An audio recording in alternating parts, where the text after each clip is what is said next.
What's up, guys? Sorry, that took the whole countdown. I actually had to get some stuff done. So, Bucky, what's up? Present, watching the World Baseball Classic. Nice. Barks, watching your recommendation. Paradise, check in later. Tech and the overprinting money, baby. Oh my gosh. Yeah, that Paradise show is good though, man. All right. Let me turn this music down. I don't like this. These preset music, man, are not good. Looks like there was an update to the software, streaming software, though.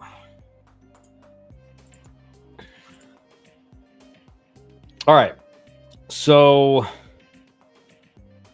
we actually have some games going on. Miami is in a close one with Boston College. JD, hey, Kyle, my Cavaliers are rebounding. Rebounding? I wouldn't call it a rebound, JD. I wouldn't call it a rebound. Chuck, I would call it like, let me go to the game scores.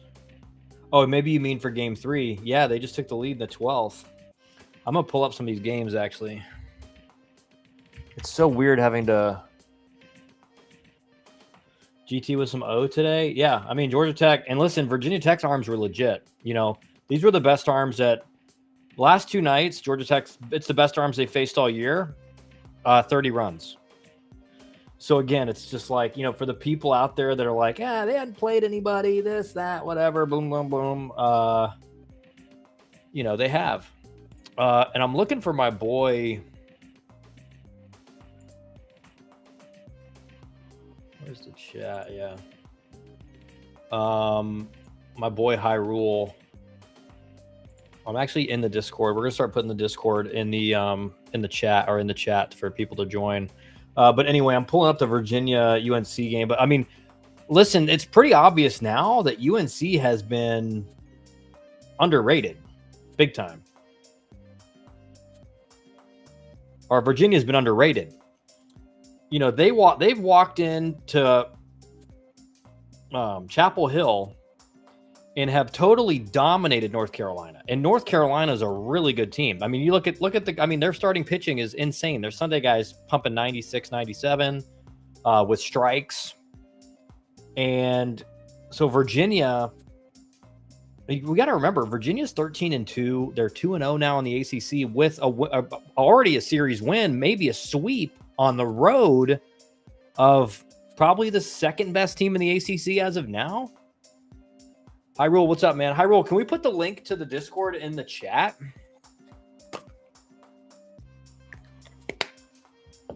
Because I'm going to stream this. I'm going to go on mute, but I'm going to stream this in the Discord. If it will even let me. I wonder if they have like. I wonder if they have it like weird. Anyway, Jeremy Shear, LSU. Yeah, LSU. I'm concerned if I'm an LSU fan. They have really good pitching, so they should be fine. You know, and like, listen, if there's any, there's a few coaches in the country where you think can get the offense going, but certainly Derek Curiel has been not good to start the year. I think 0 home runs, hitting like 230, and that's another topic of conversation. Is kind of like Drew Burress and where he's at right now. He's definitely had a good start to the year, but like the lack of power, as far as home run power, I think is starting to become a little concerning. So we'll talk about that. I am streaming the UNC Virginia game in the Discord, but I don't know if they may have some kind of weird tech where you can't stream it. Anyway, I got to go. But UNC does have the tying run on second. And they just doubled off the wall, tie game. UNC is not swept yet. Wow, that's huge. That's huge for UNC.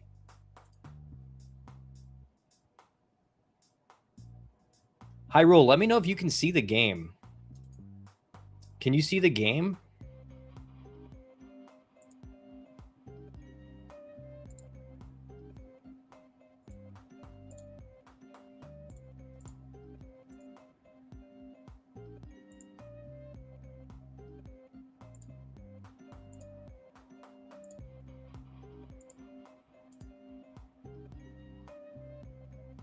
Okay, I'm back. Sorry.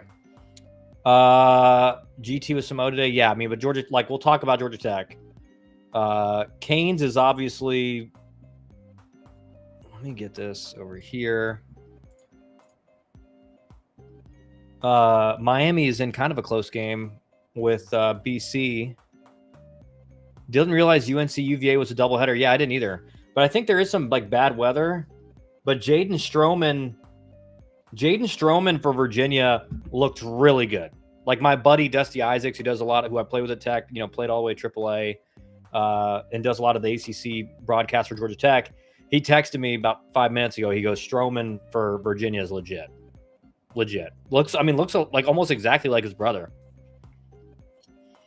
Almost exactly like his brother did as a freshman, sophomore. I believe this is Jaden's freshman year. Not seeing the game.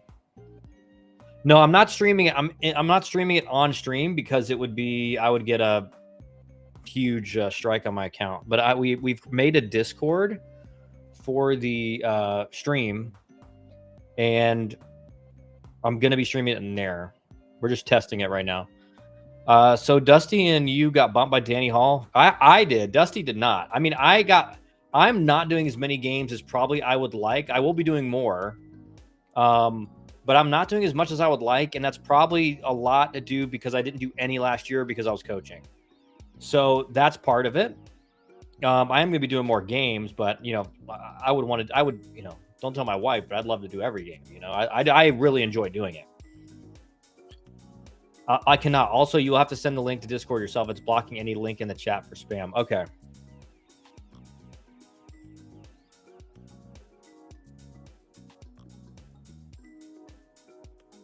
Do we have a permanent invite link? Or if not, that's fine. All right, I'll copy it. All right, guys, here is the link to the Discord if you want to join this. But I think ESPN has some weird, insane tech that doesn't let me stream it in the Discord. Let me see. It's weird.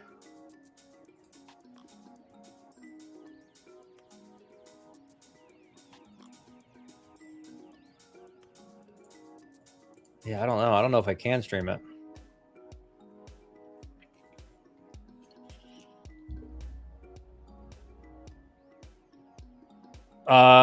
I cannot send link. Okay, yeah. Jeremy Shearer, so curious to know why the college bats look like they've been run through a wood shredder.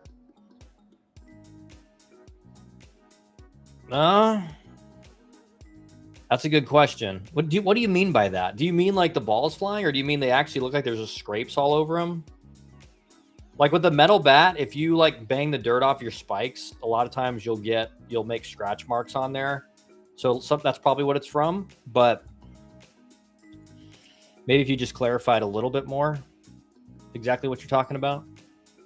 Carolina has the winning run on third with 1 out.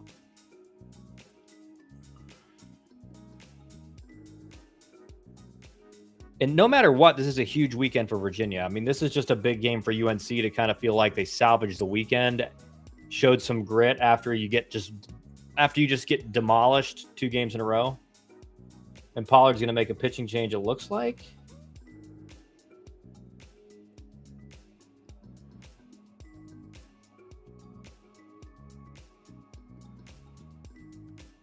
He's bringing in a right fielder for the pitch at a meeting at the pitcher's mound.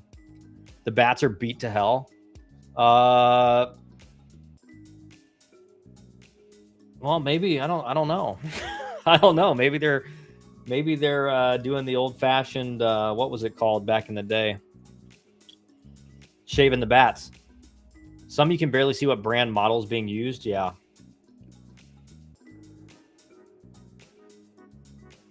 Yeah, they're gonna go 5. I think they brought him in to go 5 infield. It says channel locked on Discord. Yeah, you got to have the proper permissions. I think Hyrule can give it. I can probably give them to you too. Let me see here.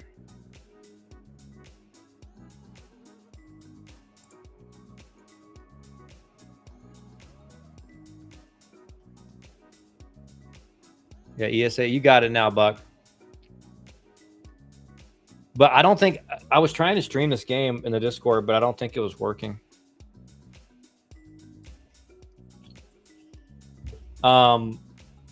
But yeah, this is a big game for UNC, just to feel like, okay, weekend wasn't a total loss. I do think Virginia, you're going to see some shakeups in the top 25 this weekend. Like LSU is going to drop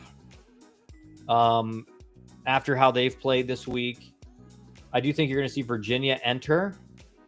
I mean, they have to enter after and Buck B is in the channel now. Buck, let me see if you can see this.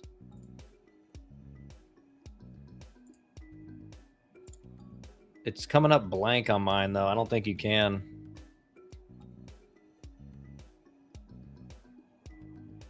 .30 hack. I like that.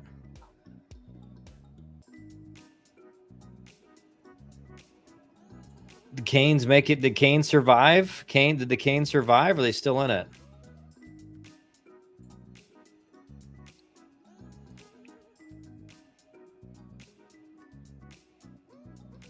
Can UNC win it here? Man, and it's just, you got UNC's hitter 3-0-3-1 late underneath. Throwing a pretty pitcher for Virginia is kind of a flat 94, which isn't nothing.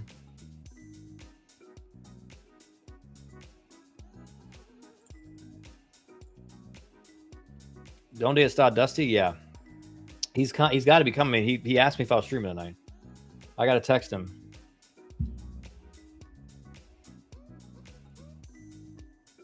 He was grilling some ribs.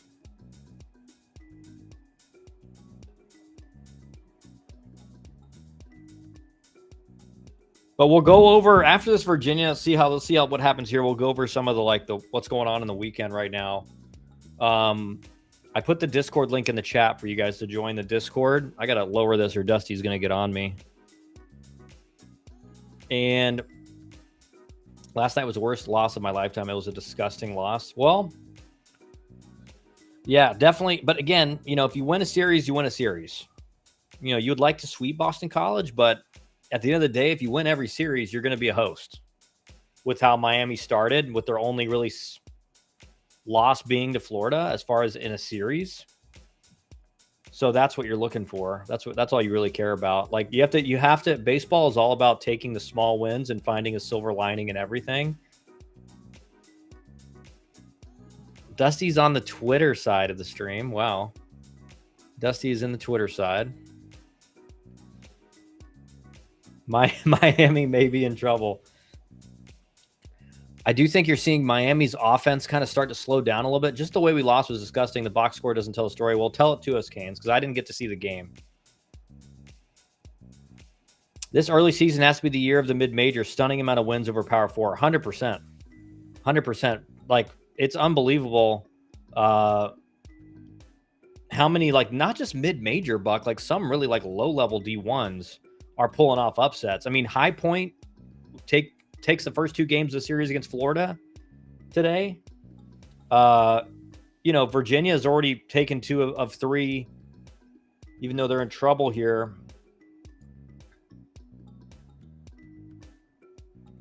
They do have a double play They do have a double play ball or double play ability unless the infield is in. If the infield's in, I don't know why they would be stealing. I don't know why we haven't seen a steal of second.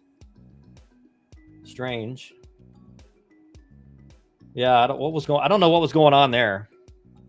UNC walks it off though. So UNC goes 1-2 on the weekend. UNC walks it off. All right, let's see what other games are going on now.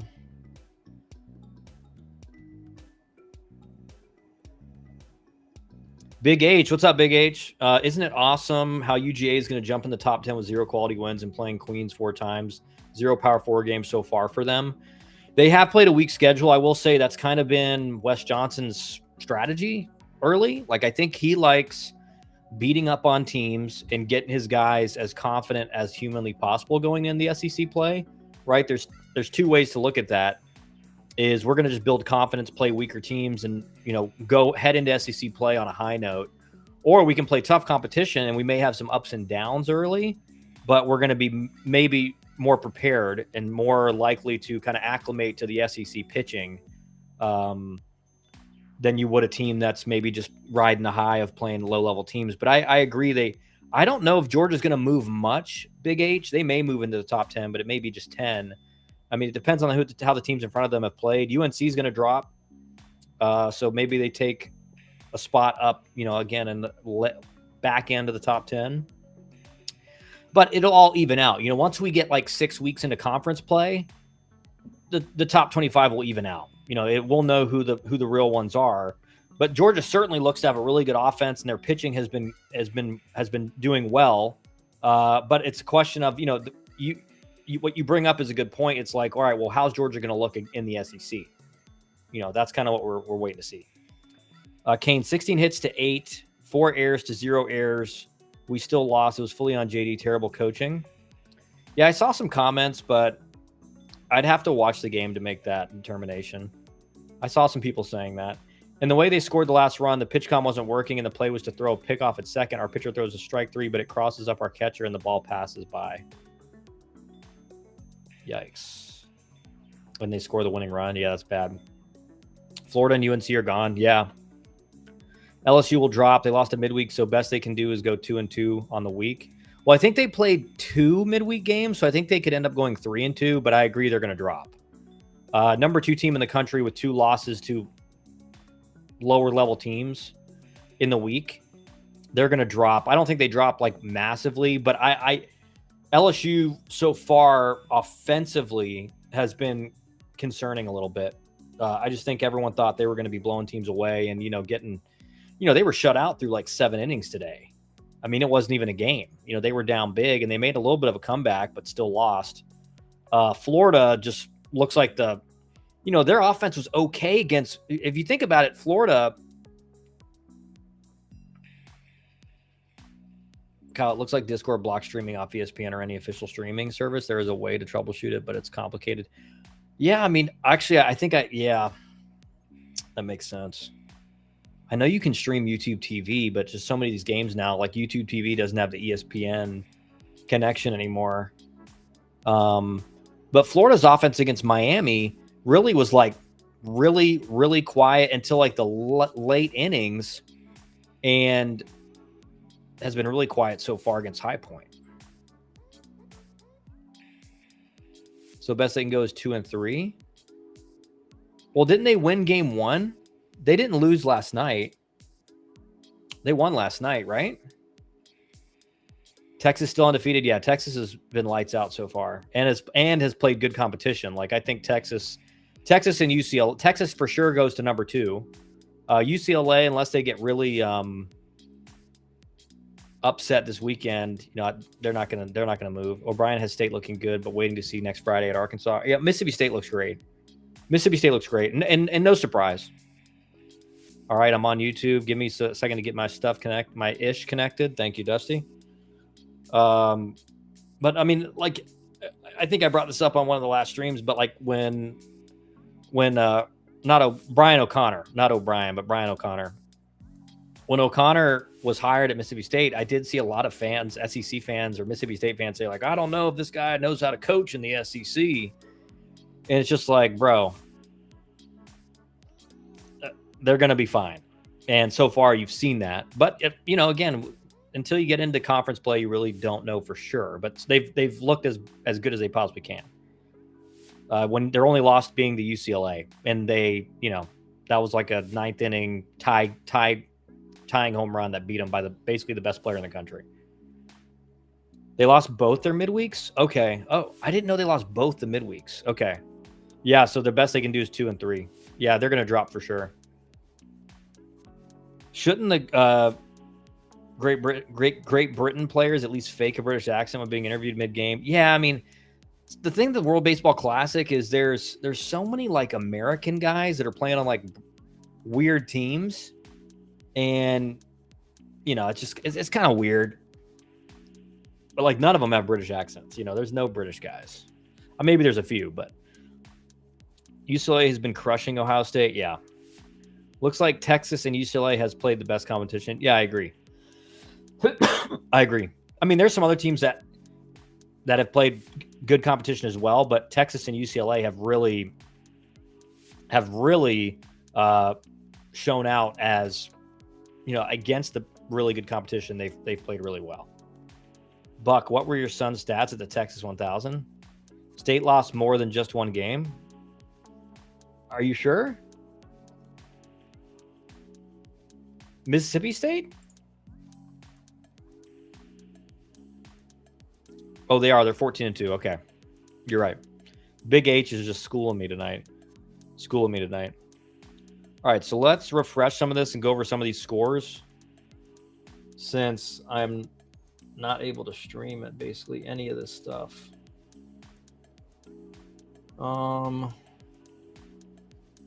Okay. Let's go over some of these.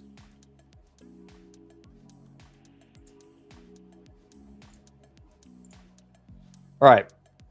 So Mississippi State crushed Lipscomb 26-0. West Virginia beat Columbia 9-5. A&M crushed Oakland. Clemson was in a close one against LaSalle, but beat them. My son is going to play on Great Britain in 2029. Georgia beat Queens 13-5. I mean, Georgia's got 3 losses early against not great competition, so we're going to see what they really look like in SEC play. Virginia ends up winning the series against UNC 2 out of 3.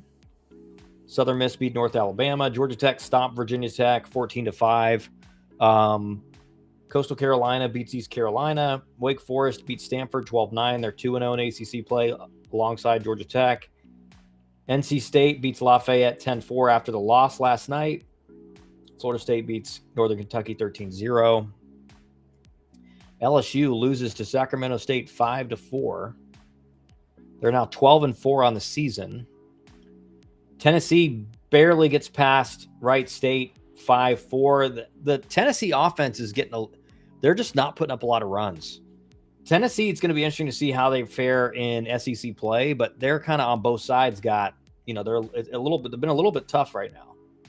Oklahoma beat Santa Clara. Arkansas beat Stetson 13-1. Clemson beat LaSalle in a doubleheader. Second game 2, 16-4. High Point, story of the weekend, is High Point has won the series against Florida first 2 games. Canes 305. He was lights out pitching and pool play, but they were saving him for a deep bracket run. Unfortunately, we drew the number 5 team in the country in round 1 and lost in a great game. I take it back. It wasn't a scrub. They were beat by number 1 and number 10, 2 quality losses. Yeah. That's what I thought. I know Mississippi State hadn't lost anybody bad. I just got back from a conference, boys. Just logged into my desk. Had a note from my wife that says, "I love you. I am a ladies' man." Wow. Hey, those are the things that keep you going, huh, Dust? Mom is British. Wow, Buck. Didn't know that. Texas is up 10-3 on USC Upstate in the top of the 6th, maybe even a little bit later. Auburn is beating Winthrop in the 4th 2-1. UCLA boat racing Ohio State 13-6. Miami won even the series against Boston College. Your wife said that to me too, Buck said. Oregon State in a close one with Xavier in the top 8. They're winning 5-2. Georgia won another game against Queens 11-0. Kentucky up 3-1 on the Citadel. UTSA, who is 12-1 on the year, is up 2-0 on New Mexico State, bottom 3rd. Let's go down to the rest of the ACC. So Duke beat Notre Dame as well to even that series. We'll see which ones we haven't talked about. Cal beat San Diego, now 11-3. Pittsburgh beat San Jose State 13-8. Actually, if I saw a tweet today, the best run-scoring offenses in the country are all in the ACC. It's Georgia Tech, and then don't quote me on the order of these next 3, but it's Miami, NC State, and Pitt. Pitt's offense has been very good early. So that's something to watch as we get into ACC play. Louisville up 13-3 on Seton Hall. Beat Seton Hall 13-3. Cal is up in game 2 on San Diego 5-1. And let's go down to the SEC.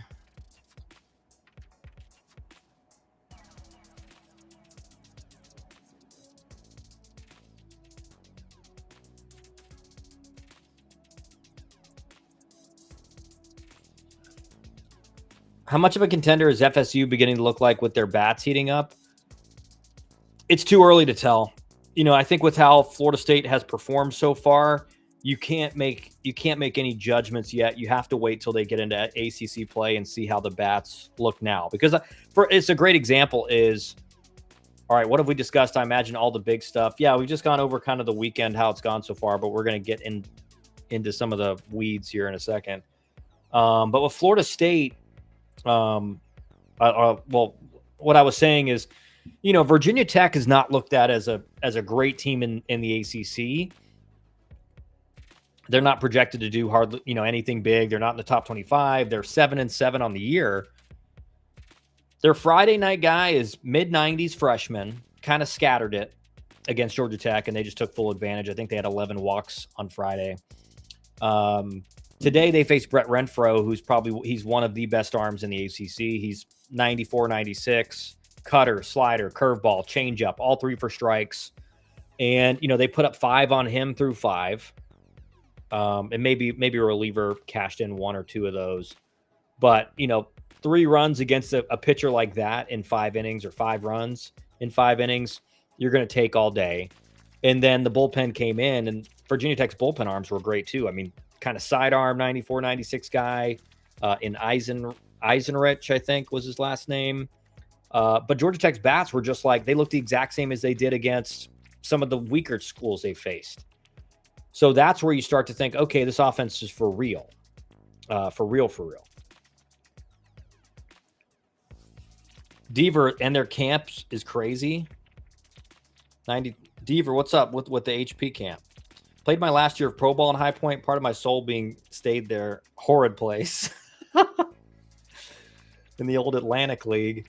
Would you say the portal has closed the gap for mid majors, but will they get a fair shake come tournament time? So many good minds. Yeah, I think it has, and the reason is you're getting what a lot of these, the mid majors now are getting. They're getting some really good D2 players and really good D3 players, and they're getting some D1 guys who, maybe didn't get a chance to play on a really good ACC or SEC team, and now they're transferring to get, more playing time, and they turn out to be a good player. So 100% mid-majors are better now because of the portal. And a lot of the mid-majors are just going with older portal guys that are experienced, and they're recruiting less. I think most people think, oh, well, yeah, the ACC and SEC guys aren't recruiting as many high school players. But the reality is that the mid-majors are recruiting a lot less high school players, in particular position players, because they can just go get a proven guy who's been in college for 3 years. You're talking to Zeke Pinkham about Kent State.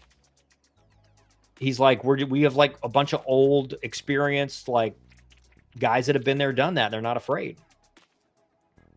I try to tell folks, don't let Pollard get to a program that has backing. Pollard is A+++ coach, man, 100%. And Virginia looks great. I'm starting to think, how are these guys not ranked preseason with how they've played so far? They go into Chapel Hill and very easily could have swept, dominated 2 games, and then they got walked off in the 12th or the 10th or whatever inning it was.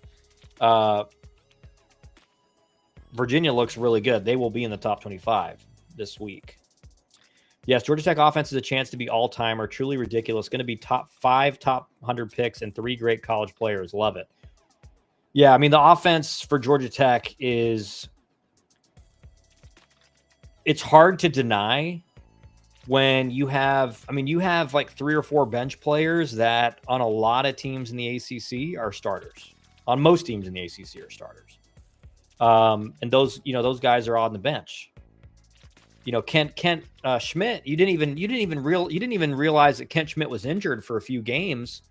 I think, kind of with a minor injury that they were just kind of making sure was okay before ACC play. But he comes in after missing 4 or 5 games against probably the best arms he's faced all year.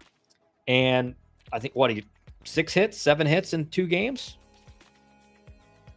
Just unbelievable. Does GT have enough pitching to run to Omaha? I think, Buck, it's a good question. Dusty will give you his take. My take is this: the bullpen has been nails for Georgia Tech. Now, you may say there's not a whole. They don't have like the elite flamethrowers. They have Shattuck back there. They have some guys that can throw heat. Vicens, the freshman, who's kind of his command is very much a question mark. Scatters it, but he was up to 96 today in the 9th, closing it out.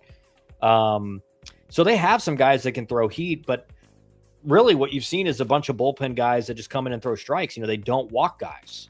They don't have like elite stuff. You have consistent guys that are in the low to mid 90s, but the bullpen's performance-wise has been lights out so far this year.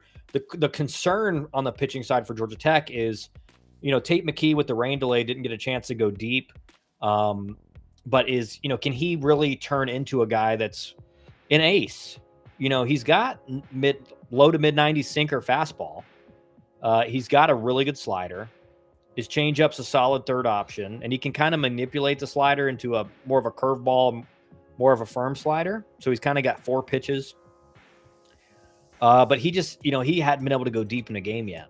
He's averaging around 4 1/3, maybe innings per start. I think Dylan Loy's going to be fine. He kind of, he ran into a few just kind of cheap knocks and then some bad defensive plays behind him that cost him in the 5th, but he was cruising should have cruised through 5, or at least, maybe give up a couple runs, but not 5 in that 5th inning. But Dylan Loy's going to be fine. Real question is Cooper Underwood going to be able to be a guy that can go 5 innings for you on Sunday? The concern for me is him and Loy are very much the same look. So, if you face Loy 2 or 3 times through the order on Saturday, are you going to be better against Cooper Underwood because he's another lefty that's going to throw a lot of sliders, a lot of breaking balls, very similar, almost the exact same pitcher as Dylan Loy. And again, like their breaking stuff's going to be different and everything, but just like from a look perspective, kind of your stock lefty arm in college that throws strikes. So, that's the question in my mind. Jeremy, colleague of mine whose son pitches low-level D1, said anywhere you go D1, they're always looking to replace you. 100%. 100%. Buck TBD, Psy. What concerns me is that Georgia Tech doesn't have anyone they can count on. It's a mix of 6 guys who are 88, 90 who throw strikes. What happens in ACC play when you inherit runner in scoring position up 1 with no outs? What say you? I mean, I think the 88, 90 is a little bit low. I mean, I think that they have a decent amount of arms in that bullpen that are, I would say, I would classify more as 91, 93 and may touch a 4 or 5, which certainly is not like a flamethrower. I think Shattuck's looked good so far in the bullpen. But you're not wrong, Dusty. I mean, they don't really have, and they are striking out a lot. They are striking out. If they look at the numbers, they're striking out guys at a high rate right now. The question is, does that continue? Virginia Tech's offense is not great.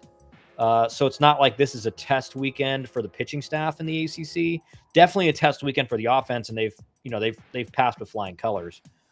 But you're not wrong. And honestly, like if I'm thinking setting up my starting pitching to be at least give myself different looks every game, I'm going like Lloyd Friday, McKee Saturday, Cooperwood Sunday, or Cooper Underwood Sunday, so that you get 3, you don't get the same lefty back to back. Quote me on it now. UJ will fall out of the top 25 3 weeks into conference play. Okay, we're quoting you, Big H. Big H, don't talk so dirty to me. Touch a 4 or 5. Dream on, man. Keep sipping the Kool-Aid. I'm not sipping Kool-Aid. That's not wrong. I'm going to be honest. Texas doesn't look like they have the possibility of losing until May. Look at their schedule. Let's look at their schedule.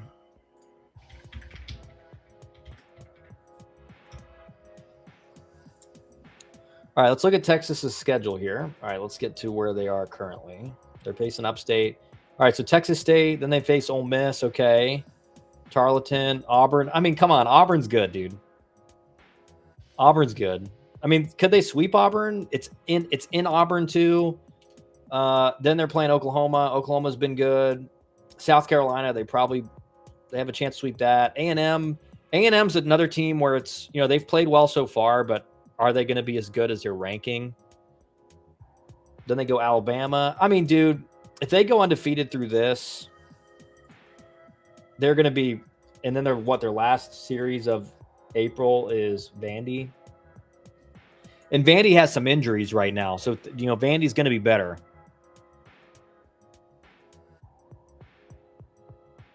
I mean, but let's go through this Georgia Tech. Let's go through this Georgia Tech baseball. Let's go through the stats so we can kind of talk through who are the guys that are throwing harder than Dusty thinks they are. All right, so Jackson Blakely has been pretty much, I mean, he's like sitting 92, 93. So there's one. Shattuck is mid 90s. I think I've seen him hit a 97 so far this year. Jake Lanky, same thing's been 92, 93. Bursama, who's, again, he's not really a guy you depend on yet, but he's been okay so far. He's going to be in the mid 90s. But I'm not. He's not a guy you're bringing in a one-run game. Carson Ballard has, he's low 90s.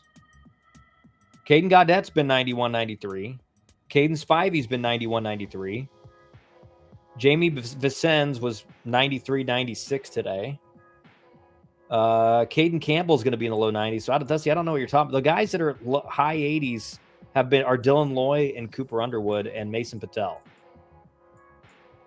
And Dimitri Angelico's kind of been high 80s, low 90s, but he's pitched great. Throws nothing but strikes, 0 walks in 9 2/3 innings, which it's like, keep throwing him out there in the midweek.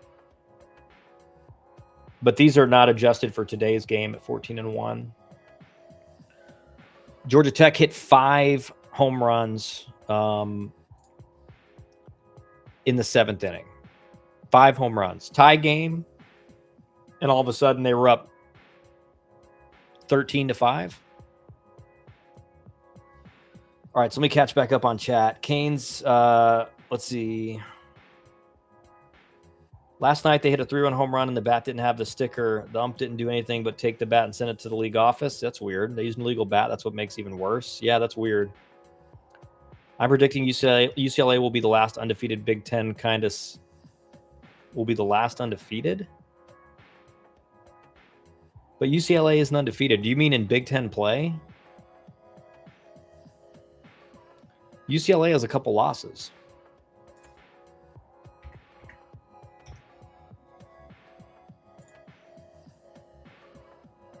I mean, unless Big H is like 4 for 4 on me here. Let me see. UCLA is 11-2. I guess you're meaning undefeated in Big Ten play, which certainly, they're the number 1 team in the country, so they probably will be the last unbeaten in conference play.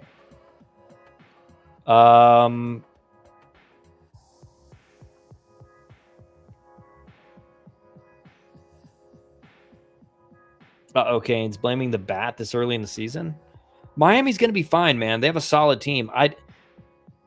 I'm going to go back to my prediction for Miami, which was I think they end up being like a back-end top 20 team. I think they end up being like 18, 19, 20. Their offense seems to have cooled down, and I didn't expect their offense to be as elite as it was early on. I still think they're going to be a solid team, but it's all about they have a lot of young guys contributing, and so it's a question of, do those young guys, are they able to keep it up in ACC play? We were still winning the game without the bat buck. We blew the game ourselves. Yeah, that's a crazy way to lose. From what you said, that's a crazy way to lose.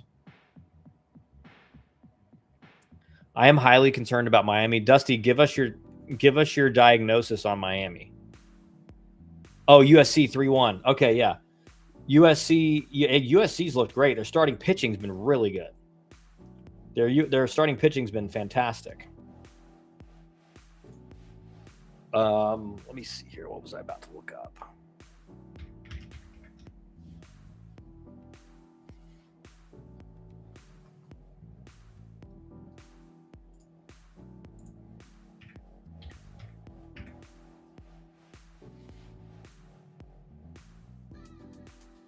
Is the UCLA game not on ESPN? I kind of want to watch them.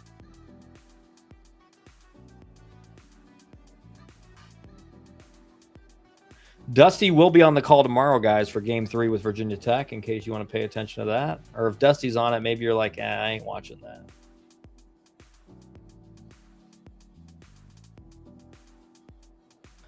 But yeah, USC's sleeper, too, to get into the top 25 with how they've played so far. They're a sleeper, too. We do get spring forward tomorrow, so we'll have more sunlight later in the day. But it's going to be darker in the morning, if depending on how you feel about that.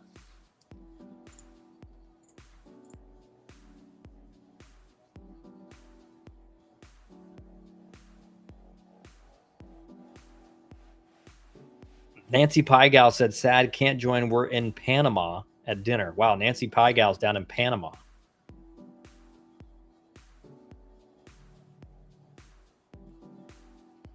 With today's win, the Jackets have now scored 208 runs through 15 games this year.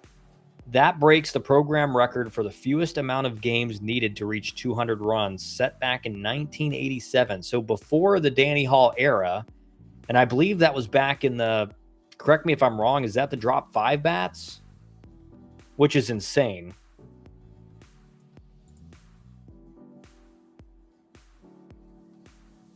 Dusty said he will be on the call. Tune in. Big Ten, I believe. Listen, man, I'm a Knoll fan. It's early in the season. The Canes have a lot of time to work through a few things. Shouldn't be worried quite yet. Yeah, they do. You know, your first loss of the season, and you know your first 2 losses were to Florida, which stings. But Florida's really good. But now they're getting beat by High Point this weekend, so now it makes you feel even worse. And then you lose first game ACC play to Boston College in a really bad way, and so now you feel terrible. But you have to realize that's 1 game in ACC play. Miami took care of business in the early schedule. They took care of business. But now they got to take care of business in ACC play, so they got to win tomorrow, and then they're fine. Bucky Banjo, my prediction, GT is top 8 and gets to host. Runs to Omaha. Lots of fly balls dying in the Missouri River wind. It's possible, Buck, but like Georgia Tech really, you know, they hit a lot of home runs today, but they scored 16 runs yesterday with no home runs. And this is really more of a doubles and walks type offense. Like they're going to walk a ton. They're going to hit a ton of doubles. They have a lot of line drive hitters. So I understand what you're saying, but I don't, this isn't like a, you know, home run or die type offense. They steal bases. I just don't think that wouldn't be the reason they lose. In my opinion, right now,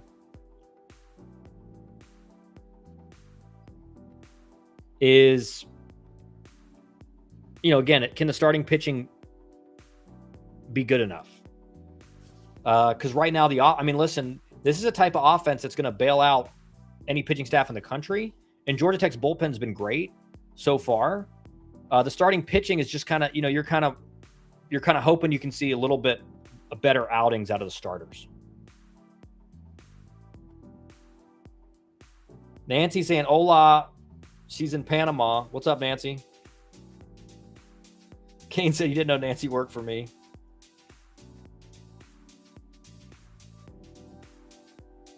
Country is watching Panama versus Puerto Rico. Nice.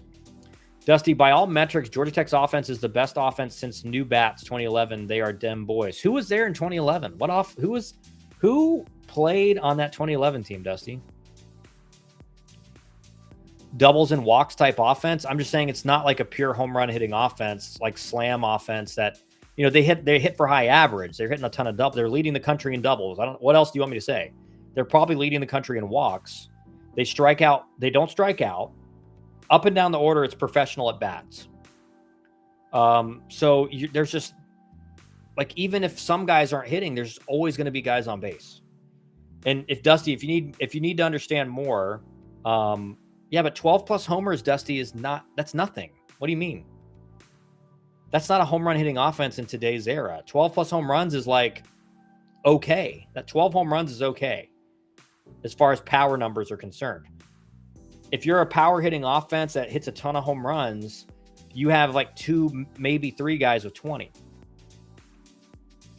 So 3 guys with 12 plus. Dusty's rage baiting. He 100% rage baiting. Yeah, just look up Jay Johnson's offensive strategy. It's doubles and walks. He wants to lead the league in doubles and lead the league in walks every year. So I guess I made that up. Maybe, hey, you're an analyst. You need to know these things, Dust. You need to know these things. GT bats have done well. That's an understatement, right? That's the understatement of the year right there, Nancy.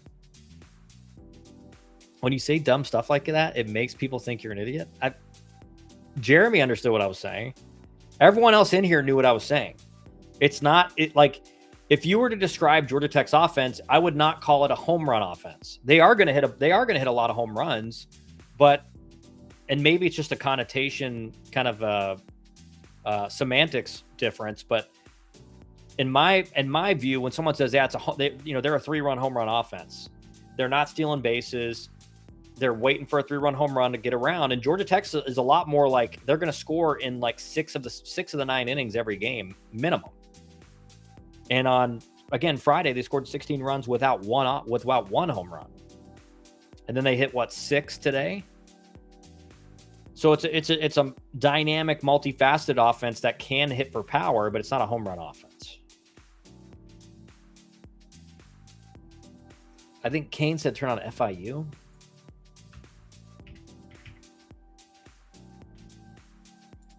FAU? The camera is terrible. There's no score. There's no score on the stream.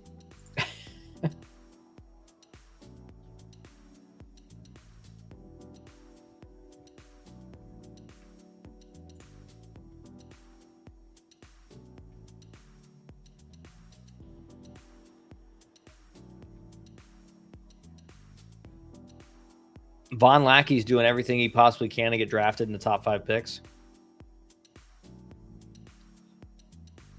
Like they came back after being behind, that will be important in ACC play. 100%. 100%. They just answered, you give up a big inning and you're down 5-3 or 5-2. And, they really got back within 1 in like 2 minutes. And then just the wheels fell off for Virginia Tech. Battle of South Florida for the mid-majors. Yep. Kyle, go in with your 25% of the season Omaha 8. If you about that life. Okay. Let me get out the...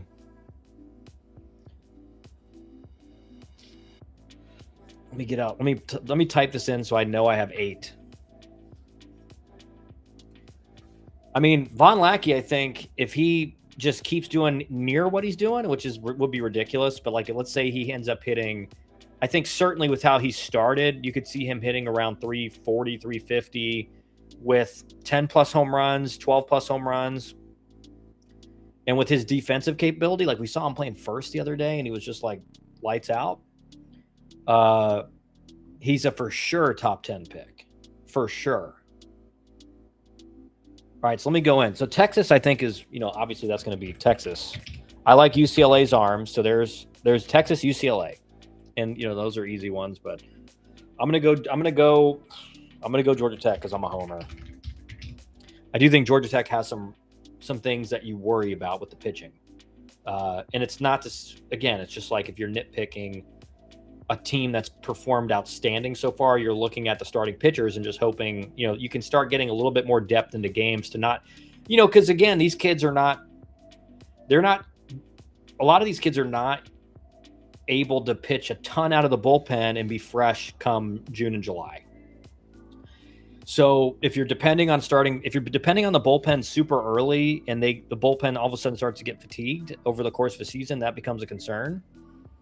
But so we got Texas, UCLA, Georgia Tech, Mississippi State. Okay.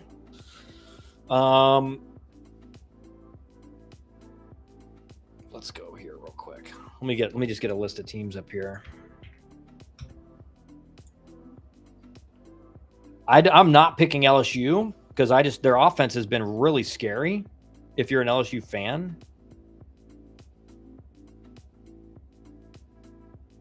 I'm going to go, I think this is like a sleeper pick, but I'm going to go from what I've seen from Wake Forest pitching staff.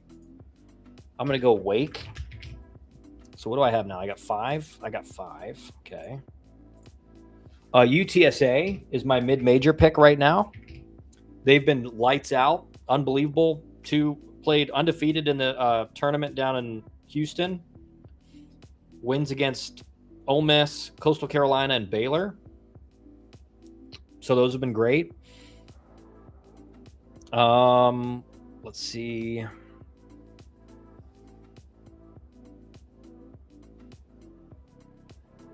Who's another team that I like? I'll tell you what a team that I really like is UNC. I think their starting pitching is just too good. So now I think that's 7. 1, 2, 3, 4, 5, 6, 7. All right, I need one more. And this one's going to depend on how they've performed tonight. So let me Let me look up how they've done.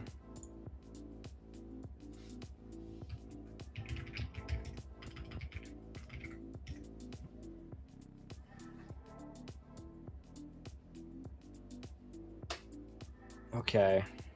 So I'm not going to pick them yet.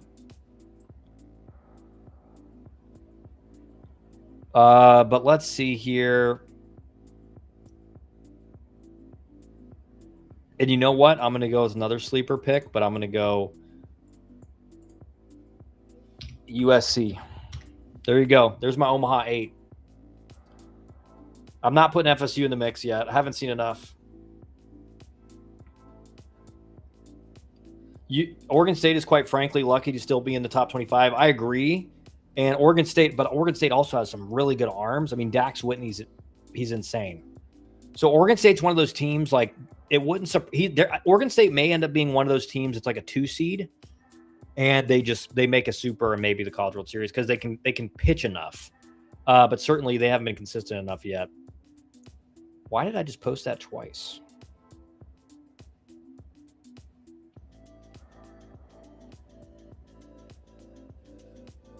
Let me see something here. Okay. Dusty, I want to know what yours are. All right, got to bounce. Literally was just told that if I was on the stream, I would be divorced. Dusty always screaming, Big H, Big H. I think Florida State, dude, listen, this is like a pure 25% in the season is like, it's a pure guess. Because we're like barely into conference play, even in the ACC. Southern Miss could be replaced with Wake, 100%. I was thinking Southern Miss. Southern Miss definitely could be in it. Wake's got some unbelievable arms, though. And again, like when you look at teams that typically do really well in the postseason and make it to Omaha, it's teams with really strong starting pitching, and teams with depth, like in the bullpen. Like they got a ton of guys they can throw because we talked about this last year in a regional, you're going to have to play 4-5 games a lot of times. And so you think about it, teams are really built to win 3-game series. That was Georgia Tech last year. Georgia Tech, did not have a ton of depth in the bullpen, but with Mason Patel having the year he had last year, like they were really built and really tough to beat 2 out of 3. And that's why Georgia Tech had the season they did. Like they had a plan. They didn't have depth, but they kept riding Mason Patel 4 innings, backing up after Tate McKee or on Saturday. And they were set up to win 2 games every weekend. So, but in the regional, it didn't work out as much because you're playing 4 or 5 games. And now you're going to have to throw guys that don't have any innings. And you haven't thrown enough to be consistent and even know what you're going to get out of them. So when you look at that, Florida State's got arms. Southern Miss always pitches. They always have good arms. But Wake has really good arms, like legit high velocity guys that can pitch. Dusty's going to chew on Omaha 8 report back. Okay. Yeah. Do it on your phone, bro. Get on your phone. Big H, I know, man. I'm just messing with you. My 8 wouldn't even include my own team at this moment, if I'm being honest right now. Yeah. And that's fine. I mean, I think for Florida State, the question is like the offense seems to be getting back and going. But that's, you got to see that happen consistently. Like, I think if you were a Georgia Tech fan or just someone who's been following Georgia Tech this year, your thought was, okay, can they keep up this performance or keep up close to it when ACC play comes? And Virginia Tech, like I said, most people are going to think, and this is how deep the ACC is, most people think, oh, Virginia Tech's probably an easy sweep. Virginia Tech's going to beat a decent amount of teams. I wouldn't be surprised if they end up at like 14-16 or 15-15 in ACC play because they've got pitching. They've got bullpen arms. The offenses look kind of anemic, but besides that, their pitching's really good. Will Kyle be in Omaha if Georgia Tech makes it?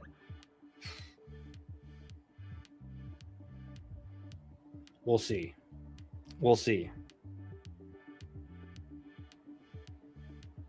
What do you know about the Georgia Tech freshman who finished the game today? Jamie Vicens. So I saw him pitch in high school. Was kind of a sinker guy in the low to mid 90s.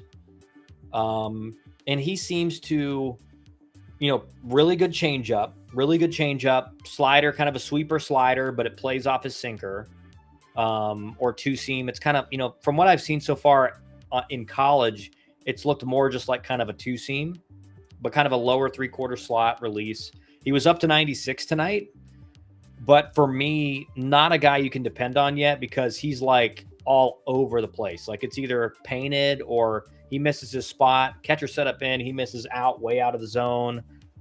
So I think he's a guy that needs to get innings. You're going to pitch him as much as possible in games where you're up big or down big, because you want to get that kid innings, because like he's throwing 96 as a freshman and it's got run and sink and he's got a really good changeup. So a guy that if the command can be developed, Friday night type arm, so I think he's got a lot of potential, but he doesn't look like yet he's got the confidence in his command to be a guy you're going to see in close ball games, kind of like Dusty talked about earlier. However, FSU will take out Wake this next weekend to begin ACC play, revenge for last year. I mean, listen, Florida State is a very, very scary team if their offense is doing pretty well. They don't need to be an elite offense, but if they can score 7-8 runs a game, I think they're going to be fine. What size are you, Kyle? And what size are you, Dusty? Dusty, I think maybe an XL. I'm a large. Dusty's like one of those large XL guys. I'm back. Had to write a school assignment on the Trinity. Nice. That was, I bet that was, honestly, it's like you could go really in depth on that, but it could also be pretty simple. Depends on, I don't know how in depth you needed to go. Large and in charge. That's right, Buck.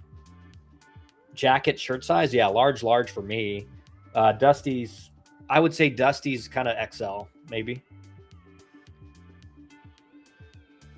Command similar in high school or Yips because he's in the bigs now? I think it's Command was better in high school from when I saw him.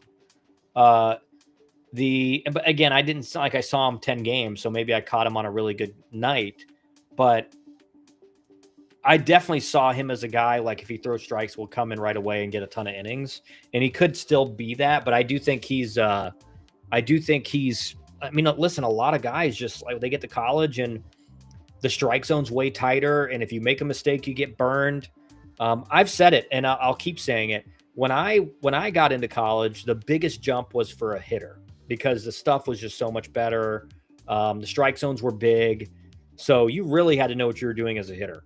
The biggest jump now is, and not saying it's still not a big jump for hitters because it is, but I think the hardest adjustment now is for the pitchers because the strike zone is so much tighter in college. And if you watch a lot of these videos of high school pitchers when they're like dominating kids in travel ball or even in high school, a lot of them basically survive or dominate because guys are chasing stuff out of the zone like all the time.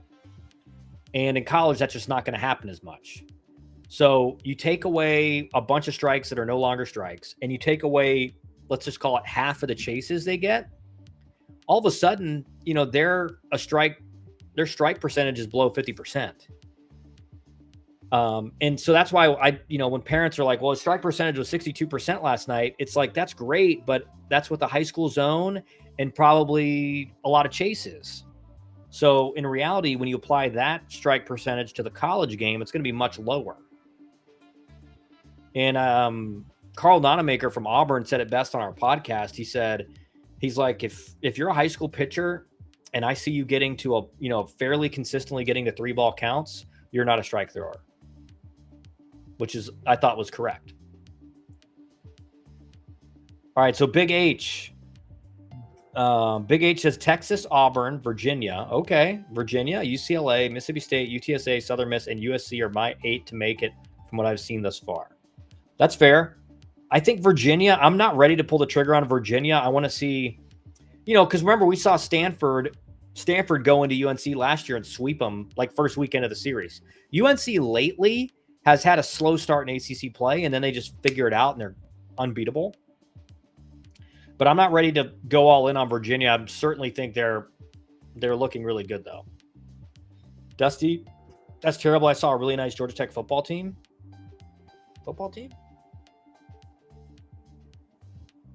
It was a discussion post. I went the most in depth on the father. Okay, nice.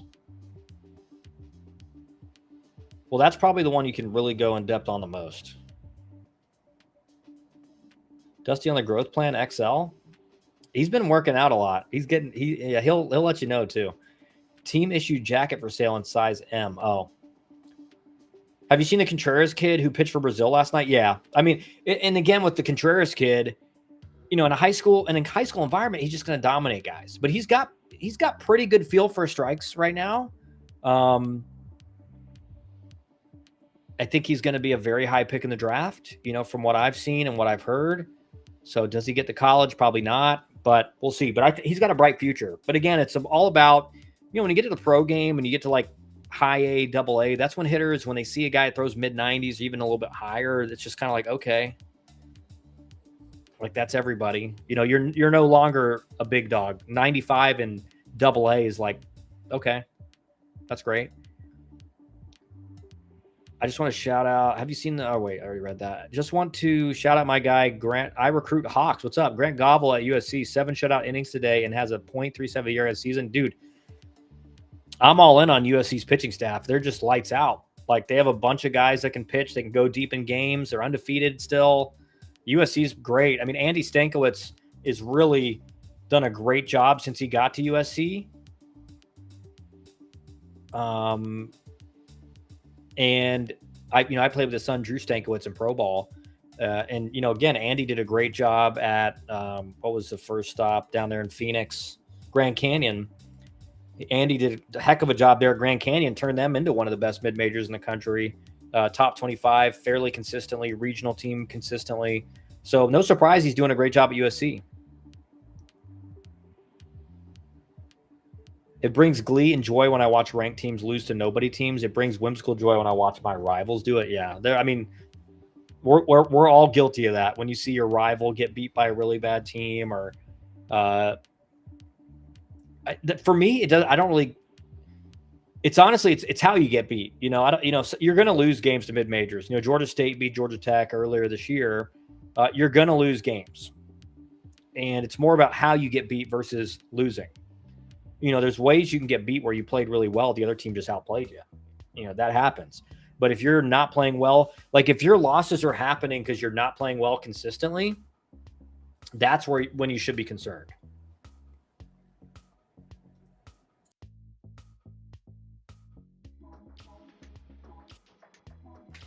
Camera just went off for a second. All right, so Kane says Miami, Texas, UCLA, Bethune-Cookman, UF, LSU, Georgia Tech. Couldn't think of an 8th team. There's plenty of 8. Dude, you got Mississippi State out there. You got UCLA out there. Or you got UCLA in there. You got Mississippi State. You got a bunch of teams you could have picked 8th, bro. Maybe FGCU. Dude, Canes. What is this, like the Florida Homer? 4 teams from the state of Florida, you think? Why didn't you just mix in Florida State in there too? Bethune-Cookman is that good, you think? I'm not saying they're a bad team. I mean, all the Florida mid-majors are always solid. At minimum, they're solid. Like Florida Gulf Coast is always good. UCF, South Florida. Bethune-Cookman, I remember playing them in the regional in 2012 in Gainesville, and they were solid. They were solid. Their best pitcher is playing for the Netherlands right now. What's their record? I haven't paid any attention to them. Who has USC played that was semi-good? Well, let's go look at their schedule. I mean, I'll give it to you, Hyrule. They haven't played a super tough schedule. But like what you're looking at is traits in a team.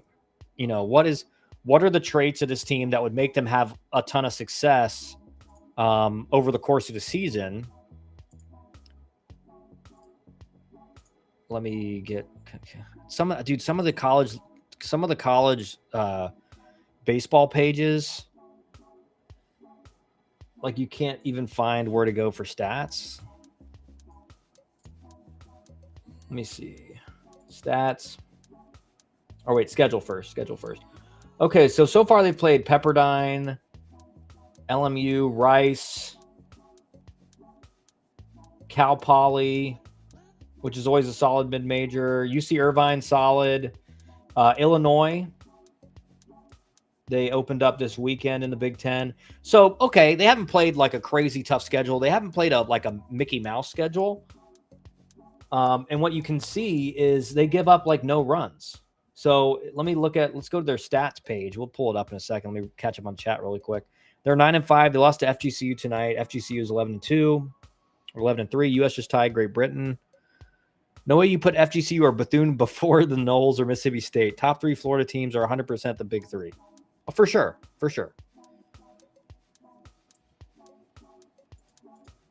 I agree with you 100%. I think it's malpractice to, if you're going to go with like more Florida teams, to put in teams before those 3 right now, because again, it's so early for a mid-major. For UTSA has played, 2 ranked wins last weekend. They're a 1-loss team. They're killing teams. So in my mind, that's a safer bet to think, okay, we can go with them as maybe a sleeper Omaha team because their pitching's been really good. All right, so USC's pitching staff right now is throwing to a 1.54 ERA as a team. They've given up 25 runs in 13 games. I don't care who you're playing. And they have played some really solid California mid-majors. They're playing Illinois in the Big Ten this weekend. They've so far 2-0. USC's pitching staff in 117 innings has given up 25 runs. So that means on average, they're giving up like almost just 2 runs a game. Less than 2 runs a game right now. They're giving up less than 2 runs a game. 13 games, 25 runs. 20 of them are earned. So USC's pitching staff in 13 games has given up 20 earned runs. That's really good. Like, that's unbelievable. You want to talk about so far being dominant? That's dominant. They have 41 walks to 154 strikeouts in 117 innings. So they're walking less than 4 per 9 as a staff. And they're struck out 154 in 117 innings. And now 3-1, Schwarber put one into orbit. I recruit Hawks. Kyle, what do you think the impact will be on West Virginia with their ace pitcher being kicked off the team? When is the last time in college baseball you've seen a situation like West Virginia just had? Yeah, I mean, it certainly won't help them. I mean, I think that's like, I think there's a lot of people out there that are thinking, that kind of was a hasty decision by Saban's. And, you're talking about a guy who's probably going to be a day 1 pick in the draft. Now, listen, I don't think we probably will never know the truth of it because, of course, the player's family's going to come out and say, totally unwarranted, whatever. And we're going to hear from Saban's maybe a different story than that. We don't know if this was a one-off thing. I'm guessing it wasn't a one-off. I'm guessing this had been a brewing problem. But certainly, in my mind, to kick off your Friday night guy, it's got to be something heinous, or it's just been a problem that's been going on for a long time. And like, he's had enough and he thinks in my opinion, you may only make that decision if you think like this guy's bringing down the entire team with his attitude or whatever. And again, do we know the situation and what actually happened? I don't know. So I don't think it will help West Virginia. When you lose a guy of that caliber, you can't replace him. You can't replace a guy like that with two more arms, 3 more arms. Now, maybe they got a lot of depth, but that's a true Friday night ace that's off your team now. So I don't see how it will help them. It's going to be, again, maybe Saban's ends up looking like a genius, but Big H, am I the only one who feels bad when they see a team getting blown out by 20 plus more runs? The look on their faces are always just begging to end the game. Yeah, it's kind of tough when you see that. Not going to lie.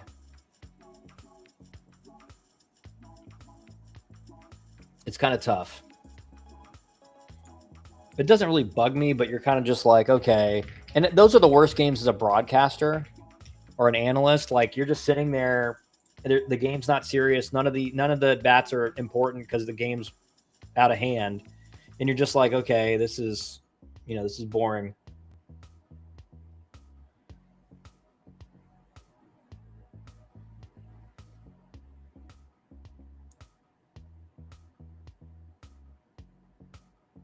All right, let's see. Let me catch up on chat. I don't. Favors, Canes, your chats are like, I don't know what you're saying tonight. Big H, been waiting for you to stream again, by the way. Nice to see you back, brother. Thanks, Big H. Nice to have you back in here, man. High Rule, but is that because they are good or their stats are a little inflated because of the teams they've played? Dude, it doesn't matter. I mean, you look at like some teams that have played Mickey Mouse schedules, and I mean, look at LSU, for example. You know, their numbers are better than LSU. LSU hadn't played anybody. Georgia hadn't played anybody. Their numbers are better than Georgia. So you could say that Georgia Tech didn't play a very difficult pre-conference schedule. Their numbers are better than Georgia Tech. So sure, it's, could those numbers, the numbers are going to regress. The question is how much are they going to regress? And right now, they may, according to the numbers, they may be the best pitching staff in the Power Four. So it's just something we gotta, it's not, it's an early evaluation of the team, but when you're looking at that team, you're thinking, okay, the pitching's a real strength. So we just have to see how that, and again, it's like they're going into the Big Ten, which is not it's not nearly as competitive as the ACC or the SEC. So they're probably going to do really well in the Big Ten, but we just have to wait and see. I don't GABOS.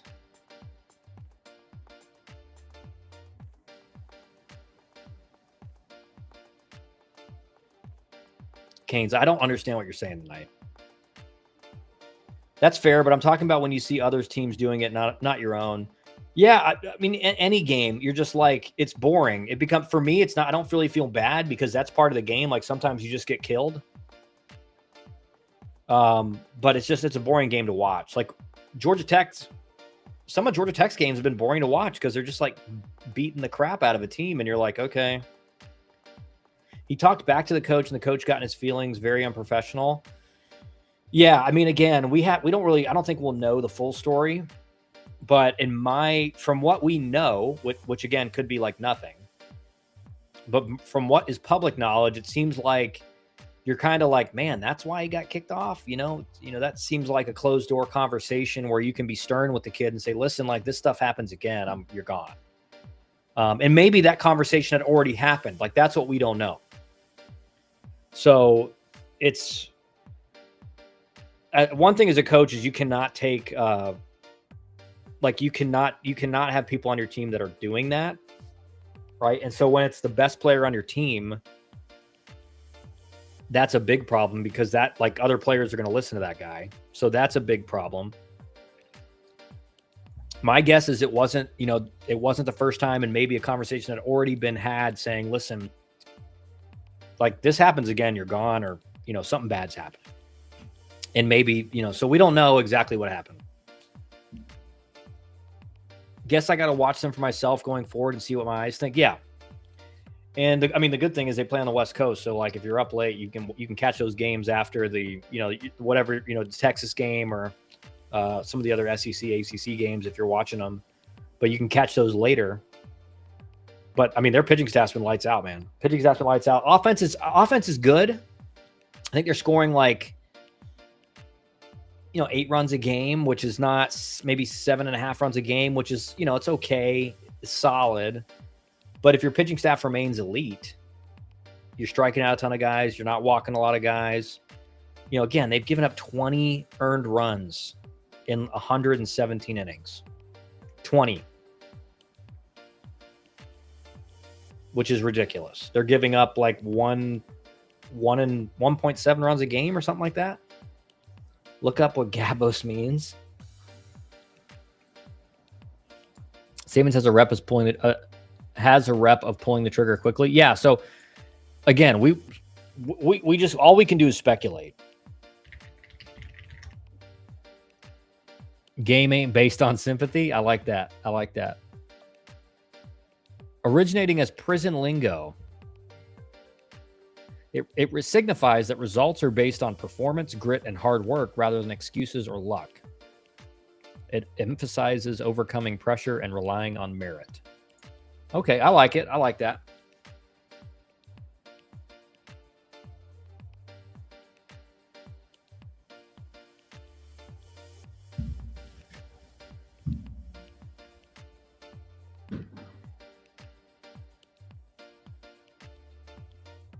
But it is a weird situation. Like, we have not seen a situation like that. I don't know if I've ever seen one like that where your number one pitcher is kicked off the team. Which is just, again, you know. I played with some guys that got in trouble for some serious stuff. And they were punished. They were sat for a few games. Did all that stuff. They paid their price in conditioning, right? Like they were killed, but they weren't kicked off the team. And so again, in my mind, this had to be a case of a guy causing a lot of dissension on the team, perhaps, but I could be wrong, right? Panama just walked in, tying run in the 9th, 2-2. Yikes. We could have kicked off our pitcher this season, but didn't. Yeah, I mean, that's like, I'm not going to name anybody, but like I play with guys that got in trouble for stuff, and they were punished. They sat games, but they were still with us and big time contributors to our team.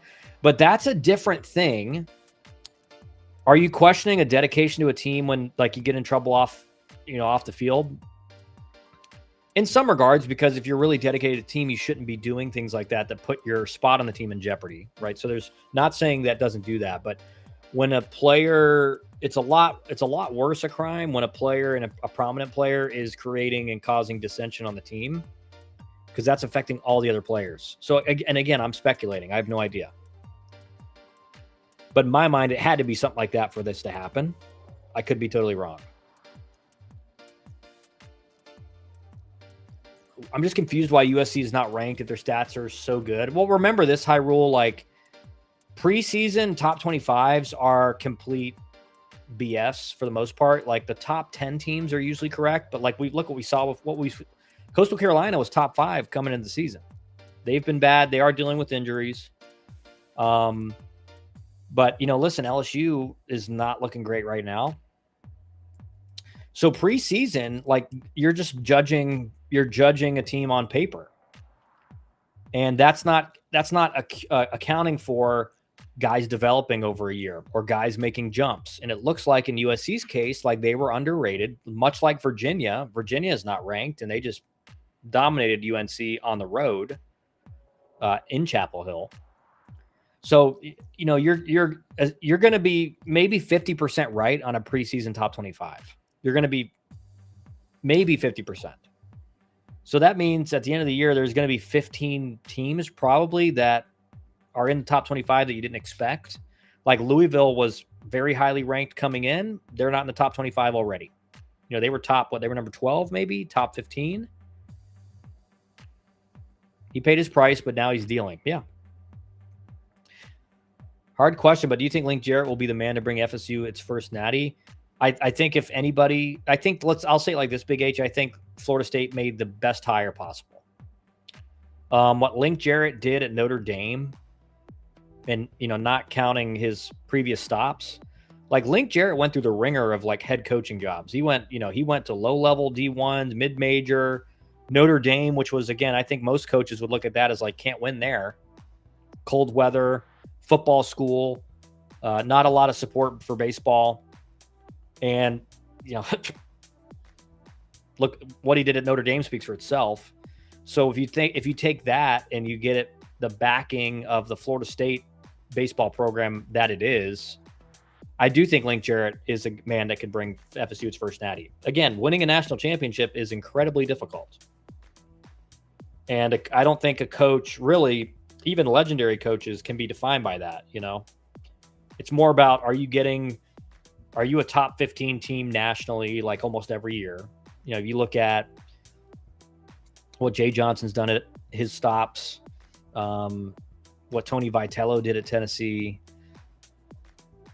You know, think about Mike Martin, right? 40 straight years of 40-win seasons is just like unbelievable. That's it. People don't talk about that enough. 40 plus straight years of 40-win seasons is just, quite frankly, just it'll never be topped.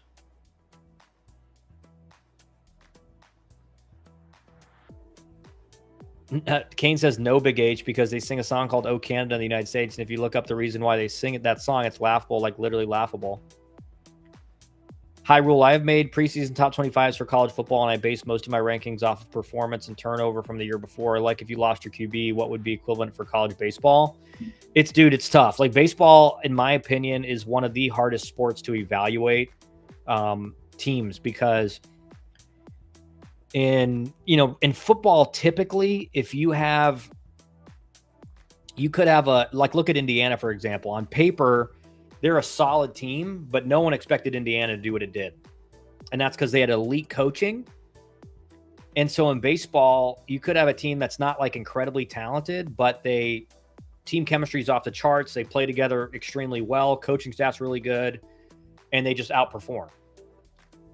You could have teams that, man, on paper look amazing, and then they just don't play as well.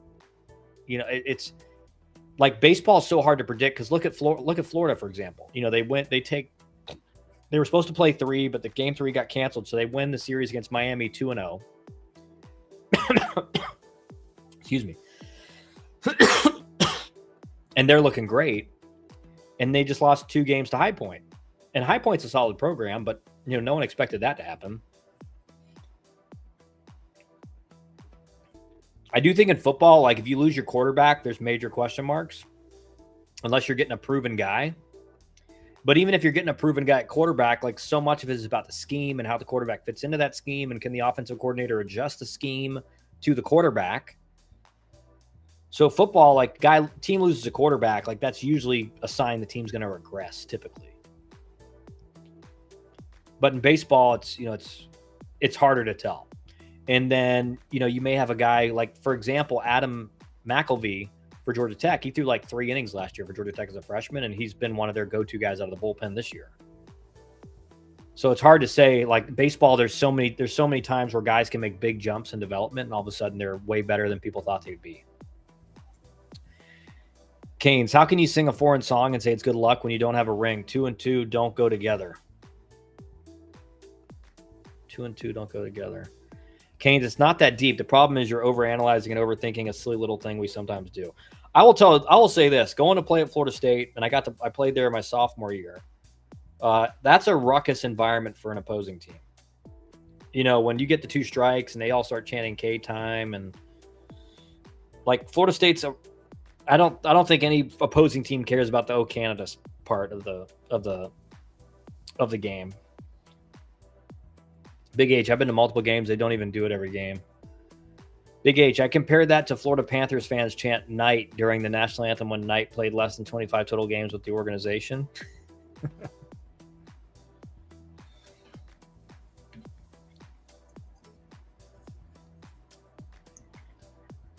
But it's going to be an interesting shakeup Monday in the rankings. If Georgia Tech goes on to sweep Virginia Tech, even if they don't, but they win 2 out of 3 against Virginia Tech, Georgia Tech will move up. Texas is going to move up to number 2. The question is, how far will LSU fall? Are they going to fall to like number 4 or number 5? Are they going to fall out of the top 5? That's a question mark. High Rule, from what I gauge, returning proven head coaches is the biggest sign of success in college baseball. Yeah. Yes. That's coaching. And again, this is what, something I talk about a lot, but in baseball, I think a lot of like casual fans think that the coaching staff's not of huge importance and doesn't impact the game that much. And they just, again, that's just like not having understanding how your coaches game plan, scout, make in-game decisions, especially in conference play where you're going to have a lot more close games where if you bring in a guy that's command's kind of iffy, do you have a guy ready in case, first batter he faces, he doesn't got it, I remember coaching at Georgia Tech and maybe the second year, and we brought in one of our relievers who was kind of a go-to guy, and first batter, not fooled on any pitch, laser out, line drive out, but crushed it. And then second batter, same thing, but a base hit, crushed. And I remember looking over to DH and saying, hey, we got to get somebody hot. Like, he doesn't have his stuff. Like, he doesn't, nope, they're not fooled. They're not missing. And he was like, you're right. Like, we get somebody hot. So it's, can you make those decisions quickly? Can you game plan and look forward in the game and think, okay, we're going to bring this guy in, but like, he doesn't look great. We got to have someone ready. So coaching staff has a huge impact on the game. Not to mention the in-game, like picking up stuff on pitchers, relaying the systems you have in place to detect that and relay that. That's the difference from winning and losing a lot of games, and that's solely on the coaches. Wiley Ballard Enjoyer, good evening. What's up, Wiley Ballard Enjoyer? Welcome back to the stream. Dude, I think I broke 2 of my toes. I had to go bring my wife something, putting our 2-year-old to sleep, and obviously it was dark in the room, and I tripped on something, smashed my two of my toes into it. And like, that was an hour and 45 minutes ago, and it still hurts. Like, it still hurts. FSU will bounce to top 18. I swear, if Oregon State is still above us or Miami or Tennessee, there's a problem. I think Miami, if they, listen, Miami's not going to drop if they win tomorrow. Miami won't drop. D1 baseball is pretty strict on, like, baseball is not football. Doesn't matter who you're playing. If you win your weekend series and you win your midweek, you're not dropping. So Miami's not going to drop if they win. Tomorrow. Did Miami lose their midweek?